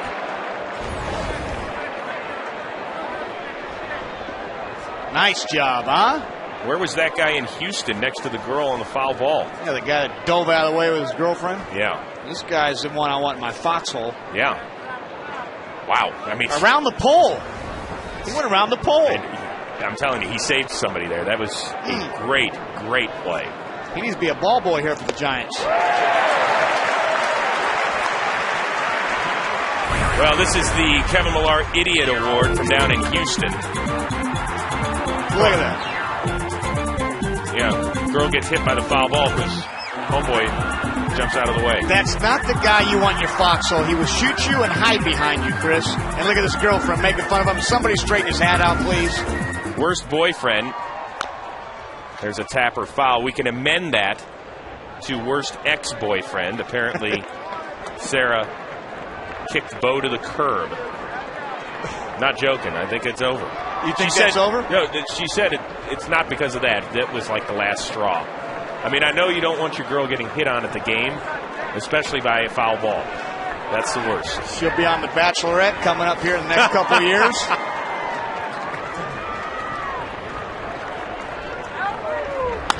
Boy, there's a ball laced to center. Well, now, if you're scoring at home, Adrian Gonzalez is 2 for 5. Maybe I was just ahead of myself. Watch how sweet this swing is, please. Leg kick, right there. Pitch down the middle, ball right back up the middle. God, is that pretty. It's that sort of swing that made him the first overall pick in 2000 by the Florida Marlins. By the Fighting Fish. I remember him when he was a baby. Then he went to Texas and got stranded behind Mark Teixeira. And then he came over here, and I think he's found himself a nice home. And here we were talking about, is he going to move before the deadline? And they were buyers, not sellers. Mm-hmm. San Diego does have a club option on Adrian Gonzalez next season. Hometown kid. Face of the franchise. Ryan Ludwig has singled in his last 2 at-bats.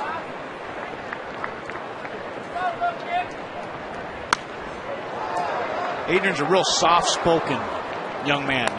Real soft-spoken, very smart at the plate. Just plays the game the right way, doesn't say a whole lot, leads by example. He's a quiet leader. Soft-spoken, but carries a big stick. Huge 3 stick. straight 30 home run seasons, including 40 last year. In that ballpark. With minimal protection in the lineup, as you had mentioned. Called strike. Kenny, what do you have on Adrian Gonzalez? Chris, the next question is, will the Padres trade him this offseason? And the answer to that could very well be no. Because if you look at it going forward, this team is going to be competitive, and you don't want to break up a good thing with a guy who is really their version of Joe Mauer. Great point, Kenny. Of course, Joe Mauer. That ball gets away, and now Gonzalez moves into scoring position. Mauer staying with his hometown team up there in Minnesota. Good try by Posey, kind of squirted down through his legs. Castilla right there to the ball in the dirt. Tough hop right here for Posey. They rule it a wild pitch. So Gonzalez moves up 90 feet and into scoring position for a guy who was hitting .417 with runners in scoring position when the day started. Second best in baseball to the man who's standing on second base. That's a big pitch, though. Wild pitch, guy gets second base because you're just one pitch away from getting the ground ball and getting out of the inning. But now, like you said, you got Ryan here, scoring position. Most likely you got to face 2 batters now instead of only having to throw 1 pitch and get out of the inning.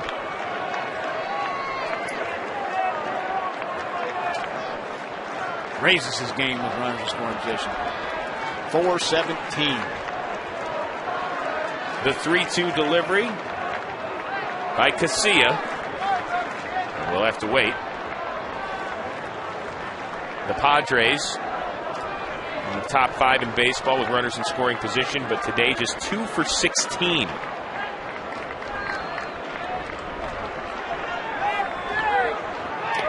That one gets all the way to the backstop, and Gonzalez now moves on to third.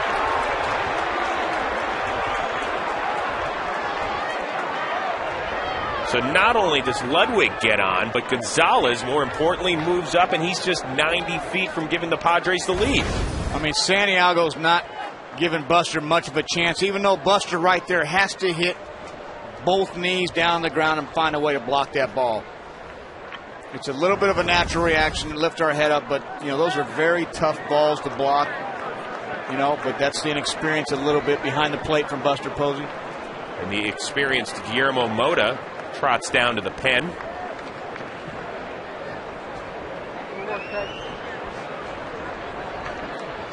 Once again, though, Santiago can throw a pitch here and get out of this inning with a double play.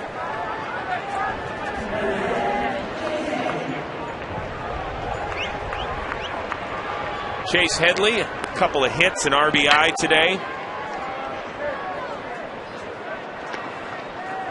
And the Giants infield playing at medium depth.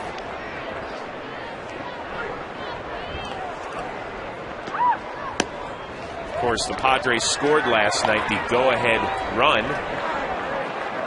on a play at the plate when a ball was hit to Juan Uribe, and Ludwig with a great slide to touch the dish is the eventual winning run in a 3-2 game.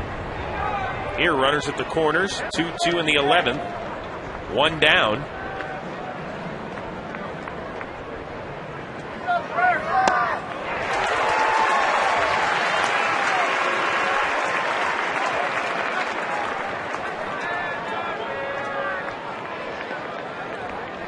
Chase looking for a pitch up in the zone to hit a sac fly. That was 98 up in the zone. Probably not the exact pitch you're looking for. But as a hitter right now, you're trying to keep the ball off the ground for the double play.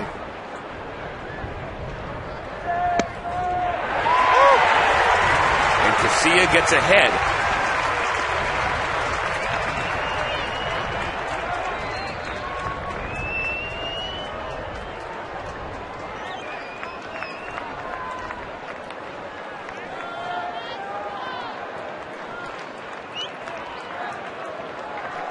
A critical at-bat for Chase Headley, trying to give the Padres the lead in extra innings. And he can't as Posey hangs on to the foul tip.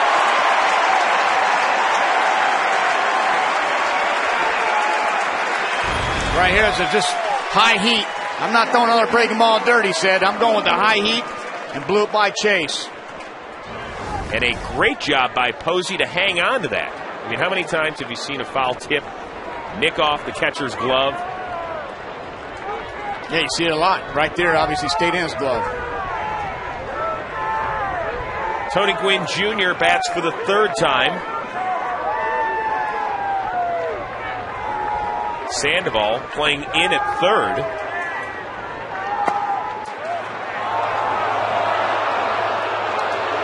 And the crowd didn't like that call.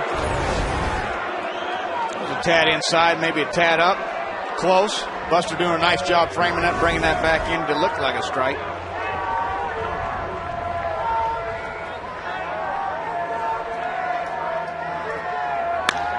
Ball laced to center. Torres is there, and Casilla gets out of it. Buster Posey, the rookie, with a chance to win it for the Giants.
Here's our game summary. Matt Latos was flat out dominant in the early going. Gave up just one run in 6 innings. Struck out a career high 9. In the 7th, though, Kung Fu Panda goes Panda on us. His second homer in 3 days. Cut the deficit to 2-1. In the 8th, at the bat with a ground out to score the new Giant Mike Fontenot. We're tied at 2. Defensive change for the Padres. Miguel Tejada has moved to third base from shortstop. That's where you will now find Everett Cabrera getting a good stretch. And the 7th pitcher is now Tim Stauffer, 28-year-old right-hander, to face Buster Posey, Pablo Sandoval, and Juan Uribe. Stauffer on for the 19th time. 3-1, an ERA of .76. The ball laced foul. The last time Stauffer was in San Francisco, he got his PhD in medicine. A self-diagnosis of appendicitis. He actually diagnosed himself by looking at WebMD. He wasn't feeling well overnight. Banged on the trainer's door, said, "I've got appendicitis." Sure enough, he did. And he went to the hospital to have his appendix taken out. How about that? That's good doctoring. Even Doogie Howser was impressed. I'll have to get Tim's cell phone number. Yeah. Well, right now it's his control that ails him. He's fallen behind Posey 3-1.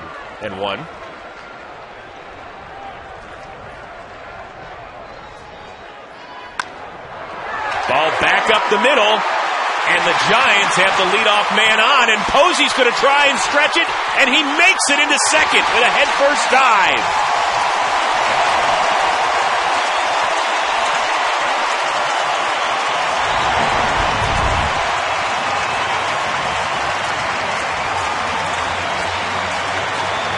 This is a ball player right here. Buster Posey sees it go right the middle, base up the middle, is hustling right out of the box. As soon as he sees this ball trickle away to left center, he's thinking two immediately. Tremendous base running right here and tremendous hustle by Buster Posey getting to second base. That's baseball right there, Chris. Single and an error, and Kung Fu Panda is going to draw his second straight intentional pass.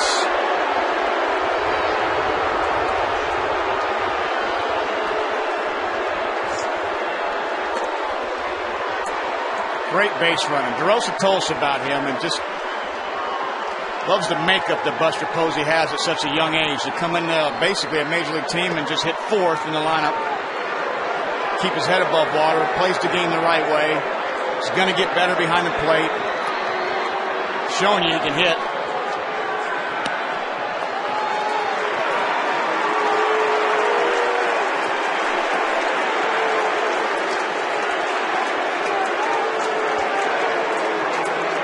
Here comes Bud Black to discuss a little strategy.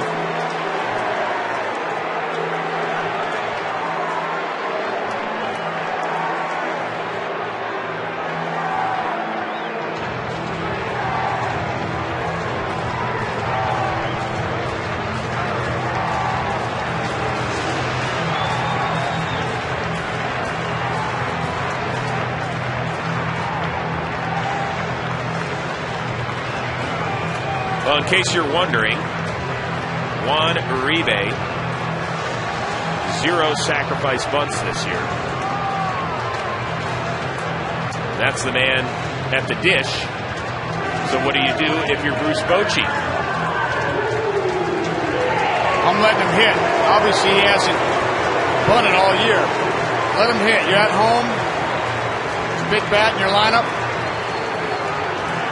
Keep the ball to the ground. By the way, the official score has just changed Buster Posey's at bat to a double from a single and an error. There's a ball hit to right. Ludwig is going to be up and throwing.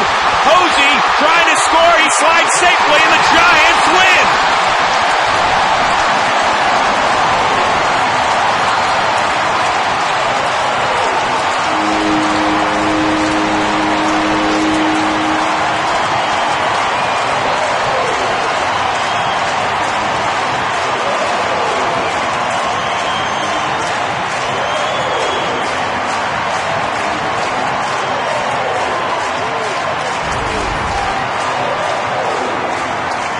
Right there, Uribe fights that pitch off. They're probably thinking he's going to bunt. Bloops it in, but tremendous base running by Buster Posey right here. He read that ball immediately right now. Picked up his third base coach. Put the pressure on the defense. Giants win. Tremendous game. The Giants with their 6th walk-off win of the year and